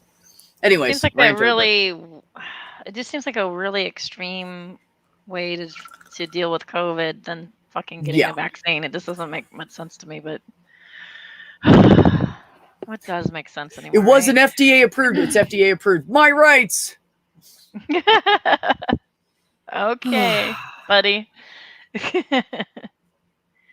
It's, I don't know. I feel like we're off the rails. I'm sure it does, Leanne. Yeah, we totally went off the topic. I know. I'm sorry. No. I think America's gone off the rails. Oh, yeah, we are off the rails too. Yeah, we as a nation, we are continuing to be laughed at because of these idiots out there that keep doing this. It's really kind of sad. Anyways, yeah. Oh, wow. What else you want to know? What else you want to talk about? Well, a lot of times I talk about religion, and have you been religious? And obviously I don't think you are now. How did you move away from that? I like to kind of figure out like how that happens. Well, I was raised Catholic, but was never into it. It was kind of like a chore we did every Sunday. Like, okay, we gotta go to church. You sit there, you do the Hail Marys, you stand, you kneel, you sit, you stand, you kneel, because we were Catholics. You gotta do all that shit. You know, you go to church every Sunday, and you go to the holiday masses for Easter and Christmas and all that stuff. And but it just didn't interest me. I just didn't see any worth in it. The only worth I saw in it was that was the one time of the week that we all got to see each other, us and the other people that lived around us and farmers and stuff that all went to that church, and we were all friends. So to me, it was more like, let's go listen to this boring mass so I can go play with the other kids my age that I love to death and I never get to see, except for on Sunday. Pay the penalty so I can socialize. Yes, that's literally, it was like, whatever, I don't care about this. I just want to go outside and beat up this kid over here that's sticking his tongue out at me, this boy. So I used to beat up boys in the church parking lot all the time. When I was a kid, when I was a kid, I colored a lot in church because I had trouble sitting still. And so we weren't allowed to do that. We had to pay attention to the mass. We weren't allowed to fidget or anything. My mom was very strict about that. I was lucky I got the color, I guess. No, they didn't do that when I was in church for sure. You just got like, if we misbehaved, my mom would say, don't make me take you outside. She'd say it very quietly so no one else could hear. And you knew she meant it because she's done it to somebody older than you. And there was 2 times in my life I got yanked out of church, and she took me over there and opened up the door of the old station wagon and sat her ass on the passenger side and bent me over her knee and spanked my ass. And then she said to me, you calm down, take a deep breath. Don't do that again. That's disrespectful. We're in the middle of mass. You shouldn't do that never mind the fact that we were mass. You just shouldn't do that. It's not an appropriate time to be acting up. So she'd go back inside and I'd collect myself and stand outside for a minute. And then I'd go and sit next to her. And she'd pat me on the leg and she'd say, I love you. And I love you too, Mom. She'd go, all right, straighten up. Yes, ma'am. And that was, but I never doubted that she loved me because she was an amazing mother. She just was basically a single mother almost like pretty much my entire life because my dad was either out to sea or when he came back in from being in the Navy and retired, he was never home. So she was a single mom of 6 children and she just couldn't take any shit. 6? Yeah, I'm actually the youngest of 7. She had a child before she got married with my dad. A Navy officer had sex with her when she was drinking. We took her to a party and knocked her up. And then when she said, hey, I'm pregnant, he said, I'm married and I have 3 kids. And she walked away. And she never, to the day she died, told his name to anybody. Because she was not going to ruin his wife's and his children's life because of him. That's very kind of her, but wow. Yeah. Well, that's just how she was. So, but anyway, so I grew, that's how I grew up. And by the time I was, I'm sorry. I said I'm the youngest of 5, by the way. So. Oh, touche, you know. Yep. It's a whole different dynamic than being 1 or 2 kids in a household. Right. Like it's not uncommon for somebody to be peeing while you're in the bathtub. Sorry, it's just gonna happen. Well, you got one bathroom. Like, it's gonna fucking happen. Look the other way, and they'd pull the yeah. thing. I was like, okay, I have my private. Yeah, my brothers would just turn their back to the bathtub and pee in the toilet. You know, or if there was like when we were real little, they would do that. And then when I got older, I needed my own space because Mom was like, no, you guys, we need to go hit a tree outside. You got to pee. The girls are in the bathtub. Like go outside. Yeah. So she'd kick them out of the house and not kick them out, but she'd make them go outside and pee. So, but yeah, so that's how I grew up with this big, crazy, loud Italian, too many intelligent people in one house. Most of my siblings are just fucking brilliant. And my mom was brilliant. And there was always deep conversations and arguments because we were all so much alike, but yet every single one of us was a different person. None of the 2 of us were alike, really, at the end of the day. So when I got to be 16, I said to my mom, I said, I want to go to another church. I don't think the Catholic Church is a good fit for me. I don't feel comfortable here. And she was like, okay, that's fine. So I had some friends in school. I had one that was a Mormon, one that was a Methodist, one that was a Baptist. And then one was my friend knew a Pentecostal church that his aunt went to. So I've tried all 4 churches. And I got done trying all the different churches. And she said, okay, well, you've been pretty much everywhere. What do you think? And I said, I don't think religion's for me. And she said, okay. And that was the entire conversation. She never brought it up again. And That's funny. A lot of parents are fearful. They're like, yeah. So I quit going to church and she would go without me. And when we were taking care of my nieces, when my sister was out to sea, she'd take my nieces with, and that was my time to myself. So. It's good that she gave you the freedom to choose. A lot of parents are afraid to do that, and I think how old were you when you had that freedom to 16. 16. I was right before I turned 17 when I said I didn't want to go to church anymore. Got it. That's respectful. I can't stand when people try to arm wrestle people. You have to, as long as you're under my roof, stuff like that. Shouldn't be arm wrestled into anything. Yeah. My mom made us. I mean, she let us make our own decisions by the time we were 16. I had hurt my knees at 16, and the doctor wanted to do surgery, and he was just all about getting surgery done on my knees. And he was telling me I wouldn't walk when I was 40 if I kept playing basketball and kept playing sports, and I need to be gentle on my knees and blah blah blah. And we need to do surgery. And we were in the doctor's office after they had done x-rays and everything, and they figured out their plan of attack to fix my knees. And the doctor said, well, this is what we want to do. He's saying all this medical terms to my mom, which she had been a registered nurse. So she was like, right. Okay. Right. And so she said, so what is the outcome on this? What are the chances? What is the percentages of the outcome? He said, well, I mean, 50-50, maybe 60-40. And she looked at me and I said, nope, I don't want to touch my knees.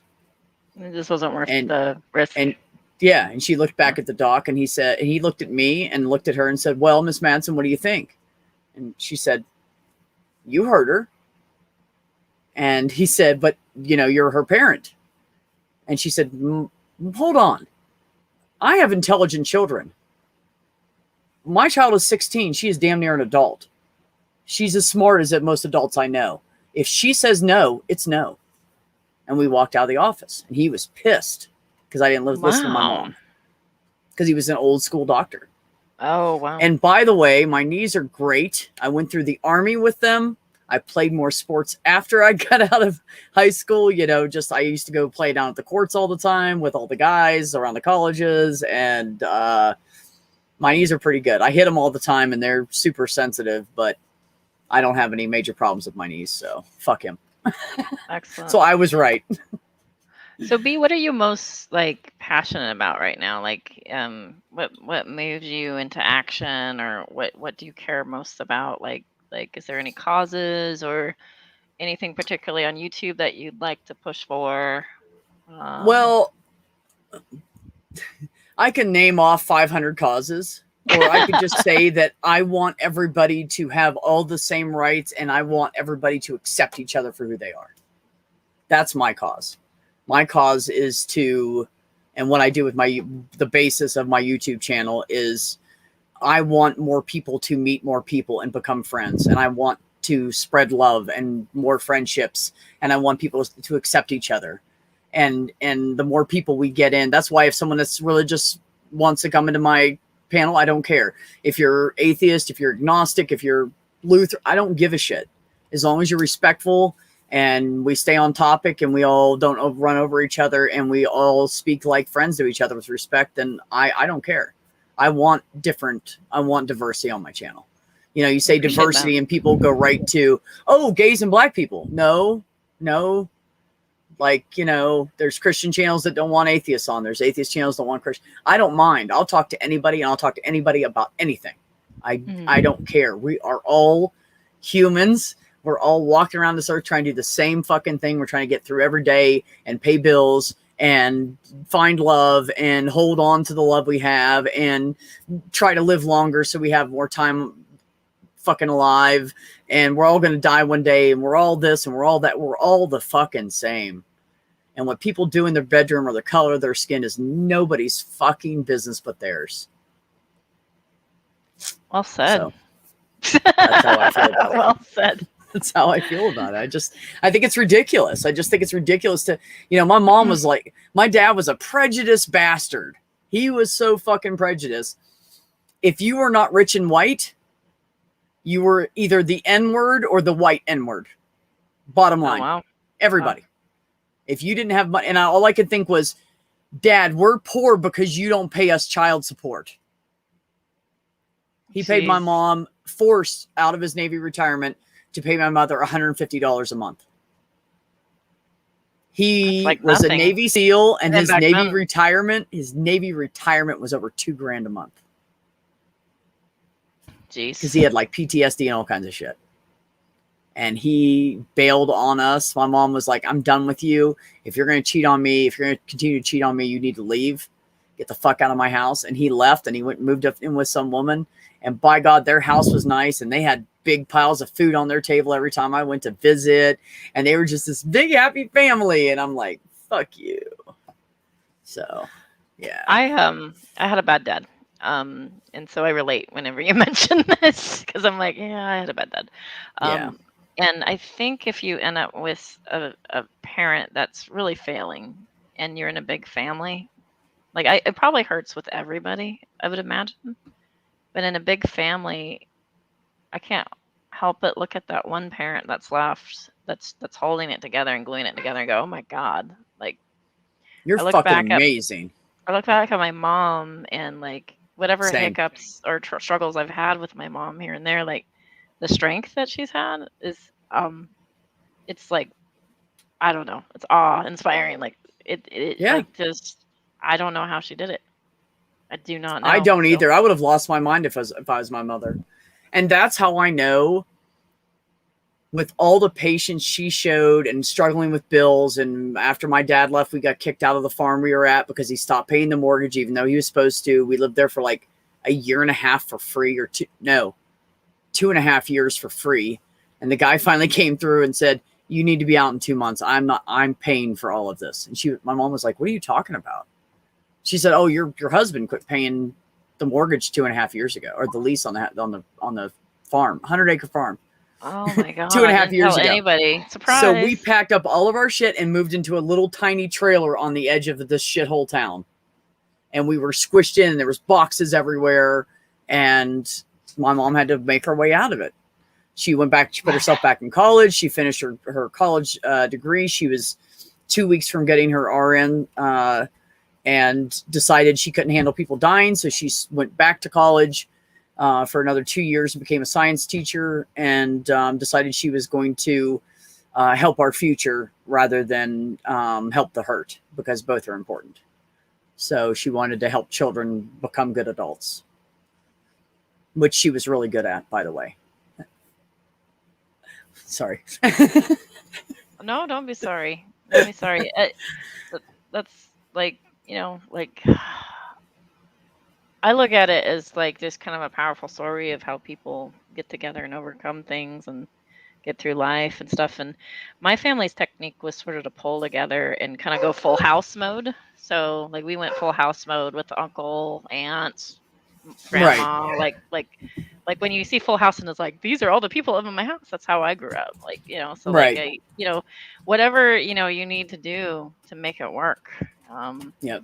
And so like it can look different for different families, but, I don't feel ashamed of being somebody that, maybe wore secondhand clothes or, like I think I'm better for it myself, but like, Yeah. I don't know how you feel.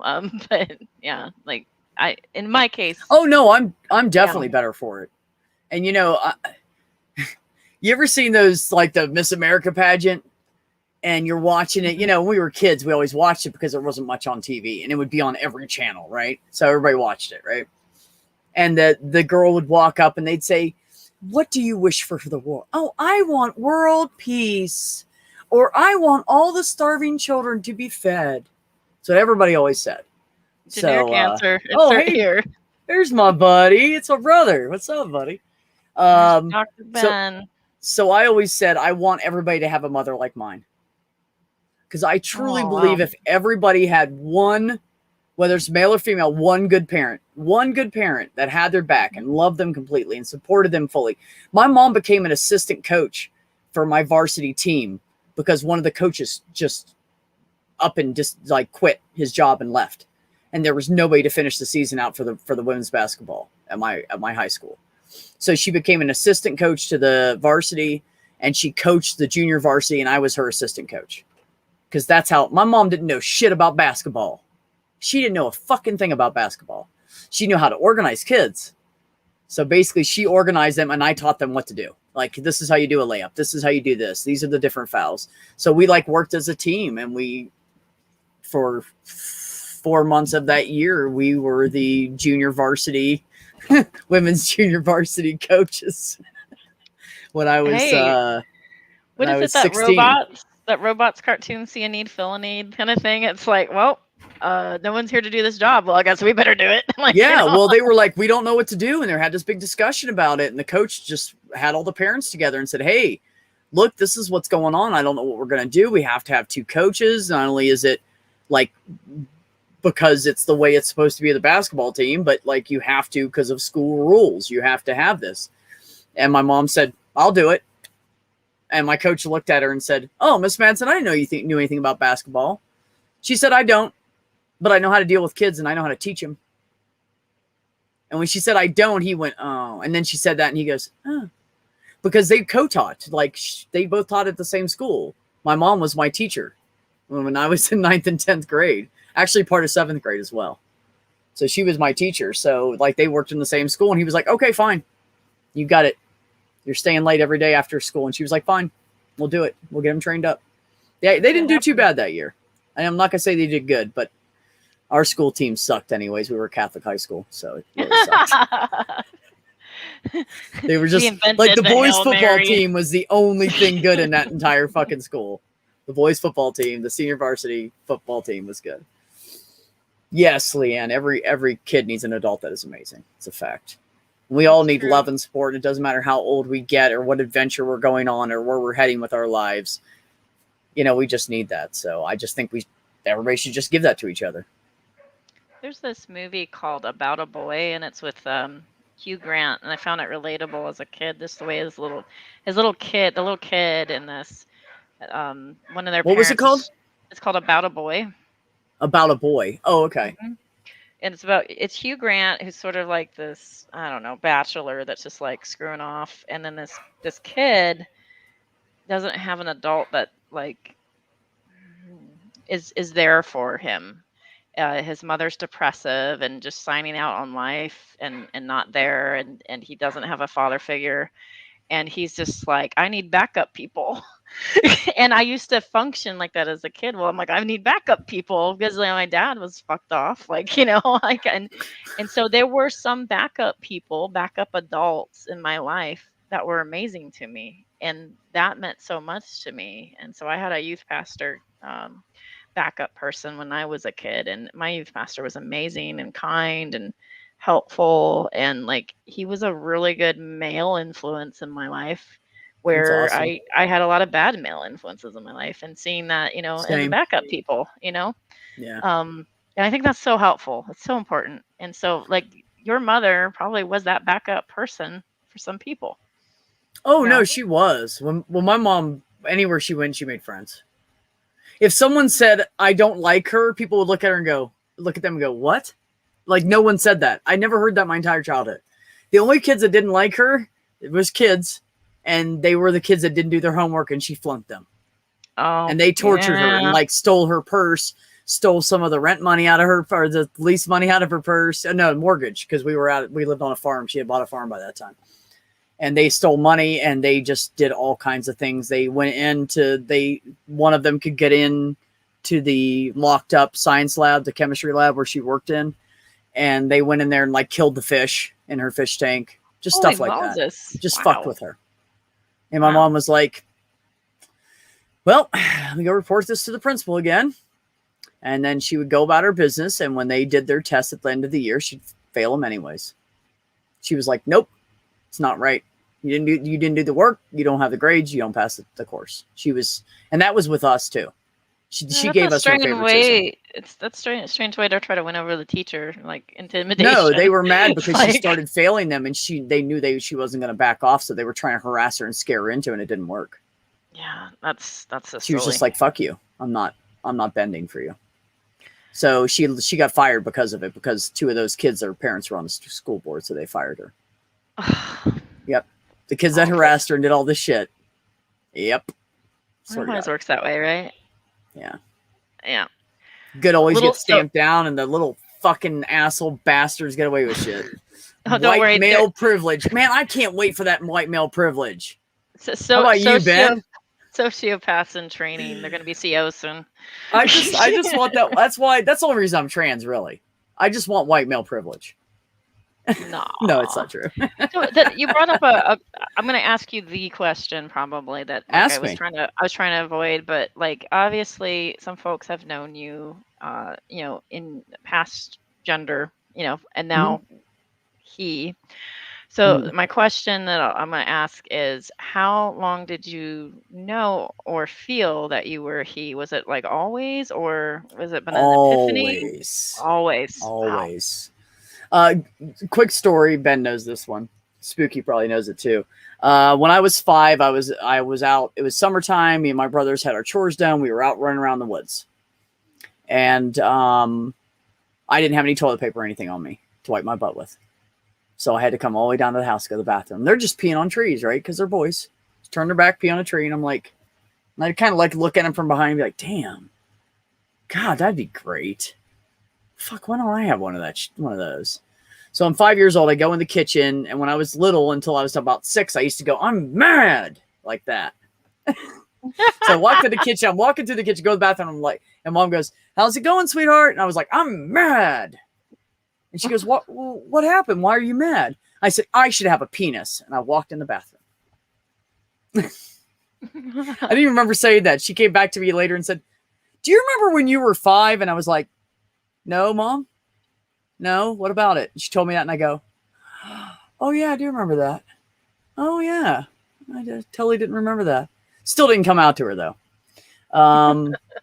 So, no, I always knew. And by the time I was 15, I was realizing how awkward I was in my own skin.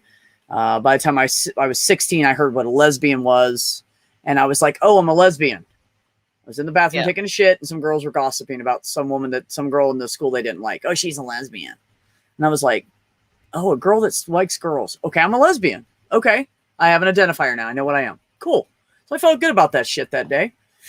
I'll never forget. I remember the way the sun was coming through the window. I'm not kidding you. Like, it was that much of an awe. It was like a, oh. Yeah. Like the sun came through the window and bounced over the door, and it shined on my face. And I was, you know, no, it wasn't like that. But I mean, I just remember it like vividly. So, so I identified that as that for a long time. And, I mean, in my head, not openly. I hid it. I lived in a very backwards area that was not progressive at all, and there was KKK burning crosses in a black guy's yard, and I thought I might want to keep my mouth shut. So I waited till I left and everything, and I still didn't have the balls to do it, and I just thought this is the way it should be. You know, everybody says it's wrong, and I should just, you know, find a good guy to be with. So I dated around, and they would want to have sex, and I would ditch them. Oh, I'm sorry, I'm not interested. I'm done dating you. So I did that for a while, and then I met this really nice guy across the street from where my sister lived. I ended up homeless and losing my child. Whole different story. We're not getting into that tonight. It's way too long. I gave her up for adoption. Her father took off with her, so I lost contact with her. And I had no rights to her because I gave her up for adoption. But anyways, okay. So everything in my life had fallen apart. I was like going to be homeless for the second time. Like, all this shit was going bad. My sister was like, just get your ass up here, move in with me. I move in with her in Virginia and helping her with the kids and everything and looking for a job. And I meet this guy that is across the street, and his nephews played with my nieces and my nephew. And so we started all like playing outside together, you know, street ball or basketball or whatever, you know, football, whatever. And got to be pretty good buddies, and we started like hanging out and going to the bar together. And then I realized he was like insanely in love with me. I didn't even know at first, so he had to point it out to me because I just didn't fucking notice. I thought we were just like, buddies. Huh? And so he like begged me to date him. Like, I like got down on a knee just and asked me to date him. He was insanely in love with me, and I was like, you know what? If I got to be with a guy, I'll at least be with my best friend. So I was like, fuck it, yeah, sure. So we moved in together. We were together for 8.5 years, and I broke his heart and said I can't do this anymore. And I came out as being gay. And it's not like I had to change my clothes. Like, I was already wearing guys' clothes. Right. You know, I had long hair. That was the only difference. I always wore baseball caps. I always wore a pair of jeans, either hiking boots or work boots. In the summertime, I wore like lesbian Jesus sandals. Like, I've never changed my wardrobe. This is what I've always did. The only change was the hairstyle and whether I had somebody forced me to put makeup on or not. Why do I know what that means? You're talking about TiVos, all right? Like, what? Was it TiVo sandals? The Jesus sandals. Well, they're the lesbian sandals, you know? They're Jesus sandals. They're like the guy version of like the Jesus sandals. Yes. Okay. I was thinking Tevas. But I wear sportier ones now. I'm not that corny anymore. Yeah, I've stepped back from that. I wear sporty ones now. So I'm really like hip. Well, I wear reef sandals, okay? Oh, well, excuse me. I wear Skechers, everything. Skechers makes amazing fucking sandals that are really comfortable. Yeah, so, but you know, it's, and if anybody knows me on TikTok or wants to find me on TikTok, it's the same name. I actually did a video on there 2 days ago and, or yesterday, might have been yesterday, and telling everybody like, look, I'm coming out as being trans, and this is what I'm doing. And if you want to talk about it, ask me questions. You know, pretty much what I told you guys. If you're respectful, I will answer any question. I really don't give a shit. I'm very extremely open. So, and then I did like a little update today because my hormones hadn't come in yet, and I was very upset, and I got really upset at work. And yeah, you've been looking forward to it, right? Their hormone testing machine went down, like only because. What's fucked up is people that were in the day before me. I went in first thing in the morning on a Wednesday. The people that were there on Tuesday afternoon, we got their blood work back for their hormones. I went in on Wednesday. This is why I almost exploded today. I got two people's worth of shit in. It was their hormones from the day before I got my testing done, my blood drawn. I was like, fuck my life right now. Like, you guys are killing me. And I started fucking losing. I went out on a cigarette. One of the providers, Heather, who's just an amazing fucking person, she like came over, gave me a hug and calmed me down. And she's like, just talk to her about it. Just tell her, you know, you're healthy. You can get those damn hormones. She doesn't need to wait for those tests. So finally she heard that I was upset, and she, hey Ox, how you doing, buddy? She heard I was upset, and she came out and I said, please, can I just please? And she said, okay, I'll write your prescription for you. I'll send it in. I said, thank you. Like, it's been a week and a half now. Like, what? How long? Much longer do you want me to fucking wait for this shit? You know, I've been really like, I had to wait a month for the damn, for the appointment. So, like, how much are you torturing me at this point? So, anyways, no, but I mean, I've always just known, and I've always been more comfortable hanging out with the guys and like checking out chicks than I was hanging out with the girls and waiting for them to find some guy to fuck for the night at the bar. You know what I mean? Like, I was never.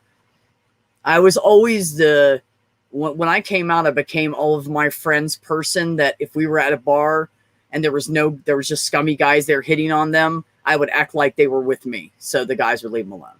Like, I was that person for the girls. I was like I was like protection. I was literally like a big walking condom. Like, no, you will not go here, you know, or a chastity belt, if you will. I'm really You good will at not the cock touch her. block too. Like, I'm a good so I'd cock like put my blocker. arm around it because they go, oh, that guy's bugging me. That guy's bugging me. And I go, oh, what, baby? Are you okay? You want another drink? I got it for you, sweetheart. And I just kiss him on the side of the head and walk away. And they were like, damn, he left so fast. Thank you. I'm buying you your next drink. Deal. You have no idea how often I've played that role of like the cock block in both hetero bars and gay bars. Right, Like, right. You just got to do that for your buddies sometimes. It's all just right, the way it is. quick, I want you to act like you're with me. I'm like, what are you talking about? Like, what's happening? Okay, whatever. Yeah. I mean, my friend Mo, she is like a smoking hot mixed chick, and she looks like Spanish mixed with like a hot Indian chick, like from India chick. By the way, when I say Indian, I mean that. I don't call Native Americans Indians. That's not what they are. Anyways, so that's what she looks like. She's beautiful. And I told her a long time ago that I'd scoop her up if she wasn't straight. And she said, if I ever decide to jump the fence, you'll be the first person. Because she said, no, she said, if I ever decide to jump the fence, you'll be the first person to know, because I would want to be with you. And I took that as a big compliment. You know, I was like, wow, that's that. I said, are you serious? And she said, oh, fuck yeah, I am. And she said, my fiance knows it too. That's why he's kind of funny around you. And I was like, you fucking told him that? Now he's all insecure. Yeah, he was, man. He'd always talk, like, say some crude shit about fucking her in front of me. And I was like, dude, that's not helping your case at all. Like, that's not the right way to, like, this is my woman. I'm like, dude, just pee on her leg and get it over with. Right. Jesus I'm fucking showing Christ. dominance. Just God, so you know. it's fucking horrible. No, But anyway, so I used to do it for her, and you know, I told her, she'd be like, oh, that guy kept saying shit to me and bugging me. I'm like, why don't you just tell me? I just want to wrap my arms around you. They would threw an arm around your shoulder. They would have just left you alone. So yeah, I would do that. I know, Ox, right? Even the light brown, not quite golden eyes. And they have that like line, that natural line of yum around their lips. It's like nice soft pink, and then that dark brown. I think that's where all the chicks were like, I want to put the dark brown liner around my lips. Like, bitch, you ain't Indian, you're white, stop it. But yeah, no, they're hot, man. Oh, No, I agree. Those and the I Hispanic chicks. I agree. Like, I'm in San Diego. I much agree. You much agree. There's Much lots agree. of those around here. Both. Yeah. I don't mind it. I have to Let's say. come visit sometime. Who you got? Yeah, anytime. Actually, one of my friends is Indian, and I told her, I said, like, you know, like if I wasn't with somebody, like, and if you were interested, like I would be like, whoa. And I meant it as a compliment, not as in a creeper kind of way. Yeah, not a creepy. Just I'm gonna tell you right now. I'm just gonna be honest with you. You're hot, and I would totally do you. But we'll be friends. Yeah, Let but me know if you change your mind. I didn't put it that way, but that's I'm not. Well, as, I'm kind of like a guy. I boisterous. just kind of cut out the tactful stuff and went right to the punch. You know. Right. But part of it was because like giant eyes, like these eyes are just like amazing, golden brown, you know, and then like not only is you know got beautiful skin color and eyes and everything like that, but like on top of that, like she's an English major, you know, and all that stuff. And I was like, See, dude, like, then you get the what's going smart on? hot ones, and you really just want to toss them on a bed somewhere. You don't even care. Just toss them on the ground. It doesn't even matter anymore. But just a God. brilliant mind, also theatrical. You know, of course, she's a thespian. I say that on purpose. So it'd be funny. Thespian. You know, and She's so a like, straight thespian. right. So yeah, I get it. I get the attraction for sure. Yeah. Yeah. So. Word. All right. Well, I think I'm going to close soon. Okay. And then any thoughts that you maybe wanted to share before we head out for the night? I mean, just what I said earlier. If anybody that has watched this tonight or in the future has any questions, ask Holy Spackle for my Twitter handle. It is just search B, no, just B. You will find me. I believe there's a dash in there. Oh, there you go. There's my YouTube. I'm also on TikTok. All of it is B, no, just B, because everybody yelled at me. You can't have different names in different places. Yeah, so I made them all the same for my community, because they all were giving me shit. This is ridiculous, man. Nobody can find you. So yeah, so it's B, no, just B everywhere. And yeah, just if you guys have any questions, you want to talk about it, and you don't feel comfortable approaching someone, or you don't want to hurt their feelings, or you just have this question that's totally fucking outrageous and you're embarrassed about it, I won't tell anybody you said it. I'm not a drama king. I don't go around talking smack. I don't tell tales.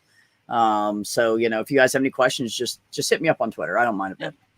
One of the things I appreciated seeing Dr. Ben, your friend, is he is so apt to explain things like, well, this is why, like, for instance, hormone stoppers are not harmful, and this is what's typical. And like, it's helpful because you hear all these sound bites, and then you get inundated with papers, and you're like, I don't know what's going on. And to have somebody go, well, hey, I speak this language, let me tell you what, you know, like, this is my wheelhouse. It's so helpful. It is. And not just speak the language, but he's learning it right now. Right. He is learning the most advanced medicine. Everything we know, he's learning it right now. If you can't get anybody more informed unless you get someone who, like, is an intern and they're about to become an attending. You know, that's still in school, you know, kind of thing. Like, that person has the newest information. That is it. Like, they are the ones that have it. And if they tell you something, and literally the ivermectin video he did it out of his textbook. Right. And did it on a whiteboard and showed it to everybody and simplified it so we could understand it better rather than coming out of a doctor's textbook with a bunch of long fucking words that none of us know. So, yeah, if you guys are into truth about medical stuff, no bullshit, in a platform that's safe and honest, go check out Student Dr. Ben. He's amazing. Very cool. I appreciate your willingness to be open. In conversations that maybe normally would be, it's you know, people don't know how to approach it, or maybe they have and some people concerns. are just hurt by it and sensitive. And I mean, I get it, but I think for me, it's because I've been on this mental struggle of trying to be something I'm not for my whole life. So it's not new to me. Mm-hmm. It's not new to me that I feel like a guy inside and people have misgendered me for the last 40 years of my fucking life, from what I felt on the inside, even though they didn't know they were misgendering me. You know, right. The she's and hers and ma'ams just have always cut me.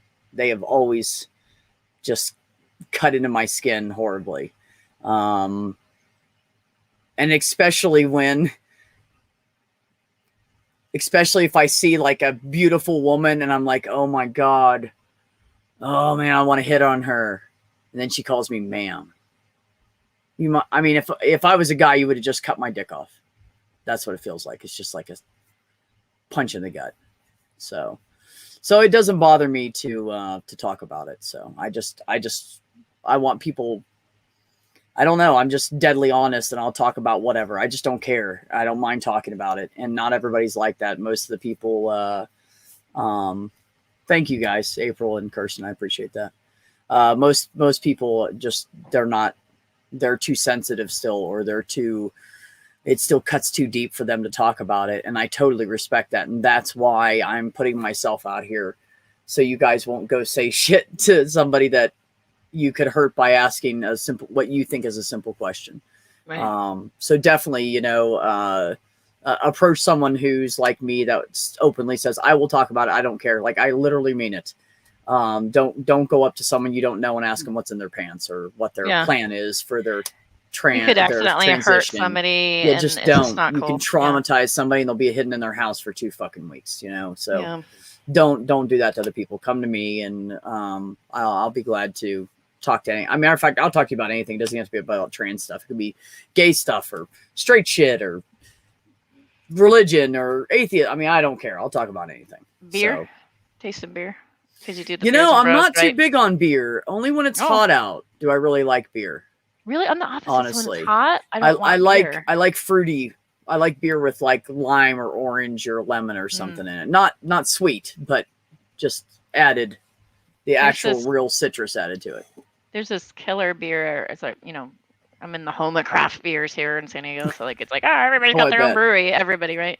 Right. But there's this one, and it's like just down the street, and they've got this wheat and blueberry beer going on, and oh my god, the blueberry, it's delicious. Blueberry beer. It's delicious, I'm telling you. When hard apple cider hit, I was like, oh, I'm in fucking heaven right now. Because you can get most of that shit's stronger than beer. So people are like, I'm a man, I'm drinking a beer, and I'm like, really?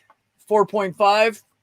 Mine's 10.5, asshole. Who's the man now? And it's bigger. The cider's been like, cider's been king in like the Irish pubs here. So every so often, like we have a couple of actual Irish pubs in San Diego owned by Irish owners, and they've sold cider since I can remember. So like it's interesting to see cider pick up more for sure. Right. And I'm a big fan of cider myself, but again, I have a sweet tooth, and so like I love the cider too. Absolutely. I taste too much stuff in cheap wines and beer. Like I'll taste any kind of like bitterness or tartness or chemically taste. I'm a super taster. So if it's like a really hot day and I'm sweating my ass off and somebody brings me a nice cold fucking beer, I will chug the shit out of that, but I'm probably not going to taste it. And really? if it's going to be beer, I will put some like lemon or lime or orange or something like that in, or get something that's like a wheat orange ale or something like that. Something yummy. So it has like a little, I like citrus in it. Yeah, for sure. So, and I'm a Corona lover because I like lime in my beer. Don't hate me. Can't help it. It's the only girly part of me. I like sweet fucking coffee and citrusy beer. I can't help it. Plenty of men over here drink Corona, let me tell you. Oh, well, where you live. Here. Like, yeah. Half the population is gay men. Shut up. Of course they drink Corona. Or what's the other ones? The apple teenies. That's it. Gotta have the apple teenies. No, I love gay men. They're funny as hell. Some of them are irritating, but some lesbians are irritating too. So, anyways, the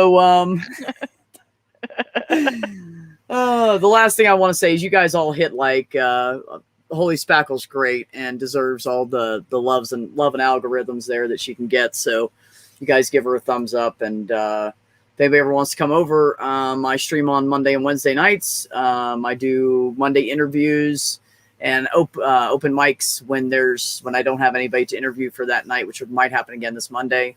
I don't know yet. And then on Wednesdays, I do interviews as well. I mean, do open mic as well. You guys are all welcome to come and join. I have a really cool group of people in the chat, some of which are here right now, that hang out over there. They have a good time. They're humorous and accepting, and they don't care who you are. What's the rule? Don't be a dick? Or something like that? That's my rule. Yes, ma'am. Yeah. Do not be a dick. Just don't be a dick. That's it. You can use that through your entire life, and it will solve so many problems in your life. Because I used to be that dick. I used to be a negative person who was angry and pointing out everything that I could find wrong because there was so much wrong with myself. So when people do that with me, all I can think is, man, you got some shit to fix. You might want to work on that because I think they call that Will Wheaton's law, actually. Did you know that? Didn't know that. I used to say that at the end of my stream even because I was a big Will Wheaton fan. I still am. I still like Will Wheaton a lot. Don't be a dick.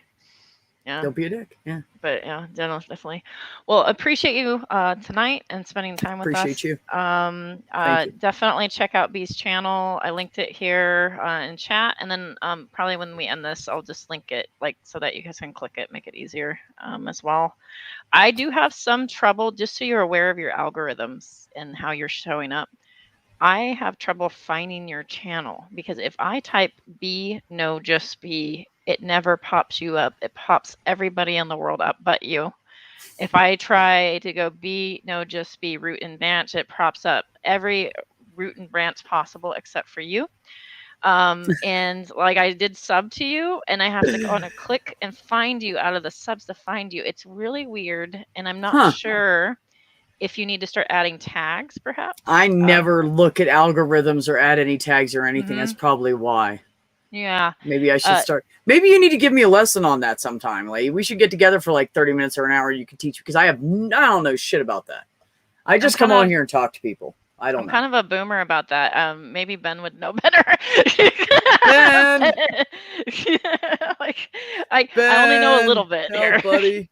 Yeah, he might. I don't know. I just Or know that actually, I've Spooky had and Ox some will trouble. probably know more than most people. Yeah. Spooky's everywhere, by the way. Did you know Spooky's a spy? Yeah. Oh no, there's 4 Spookies out there. I'm convinced. So, or he truly is a ghost and splits himself into 4s because he's everywhere at once. So fun story about Spooky. One time Spooky was like, so-and-so wants to talk to you. And like at that time I was like, I'm not talking to so-and-so. And I ran out of their Discord. And then Spooky shows up in my Discord. Well, not even my Discord, a Discord that we share. Yeah. And he goes, so-and-so wants to talk to you. And I was like, Spooky, you're a spy. Leave me alone, you bastard. And I was just like, who's this spooky person chasing me? And then I thought Spooky was female. Because look at Spooky's avatar. She just looks like fun candy swirly stuff, right? So I was like, obviously Spooky's a girl. Because bed hair. And then Spooky like got him voice and I was like, what? Spooky's a man. That's not a girl. And so like for a long time I was like, Spooky hair is a spy. And so like now I'm like, Spooky's a spy. Because Spooky's everywhere. So well, Spooky, she's talking about not the notifications, but when you search for someone on YouTube, when she searches my channel, she can't find me. But, you know, if you guys were all subscribed and had that all notifications, you'll find me at least 2 days a week.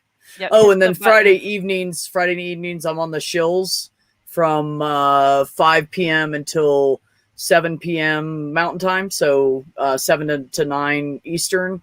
And then I go over to hang out with Ben at Beers and Bros, and we stay up however late he can tolerate with his med school schedule. And you guys are welcome over there. Everybody is welcome. We just call it Beers and Bros because me and him hang out drinking, and then we just invite whoever wants to come in. So it's not just a guy thing. It's not it's all inclusive. It's not seclusive at all. So yeah, that's what I was wondering if it's like Beer and Bros, and I'm not a bro. I'm like a we've had girls in there. Bro. We've had like Jenna and Phoebe and all kinds of women in there. So it's not like that. It's just we start out like that, like, hey, I got our beer, you know, and then the conversation just flows. So Spooky, I'm just an alcoholic on Tuesdays. More of an idea than a fact. It's just because we're hanging out together and we, you know, I mean, we see each other all week, but Fridays are our, like, Wednesdays and Fridays are our, like, hangout and bullshit a lot of times. So it's good shit. I love that dude. My little bro. Told him I adopted him. You're stuck with me now. Oh, damn it. Y'all are fam now. Well, we are. Yeah. Yeah. Just, you know, sometimes you come across people in this world and you just instantly click and you get along. And, you know, it was like that with me and Spooky and me and Ox and me and Ben. And, isn't that funny? I get along with all these guys. Huh. No, I'm kidding. I mean, I'm not shocked. Oh, I am. Totally. So shocked right now. Really? Oh, don't I sound like it? I see. You're shaking your head and yep. Okay, gotcha. Yeah. Don't I sound like it? All right, guys. Be what do you say? Be kind. What do you say on the end of your thing? I always say, bro. I always say thank you for everybody on the panel who came up. I always appreciate all of you, everybody in the chat. You know, I appreciate the love and support that I always get from all of you. And just remember, be kind to yourself, be kind to one another, and have peace in your life. All right.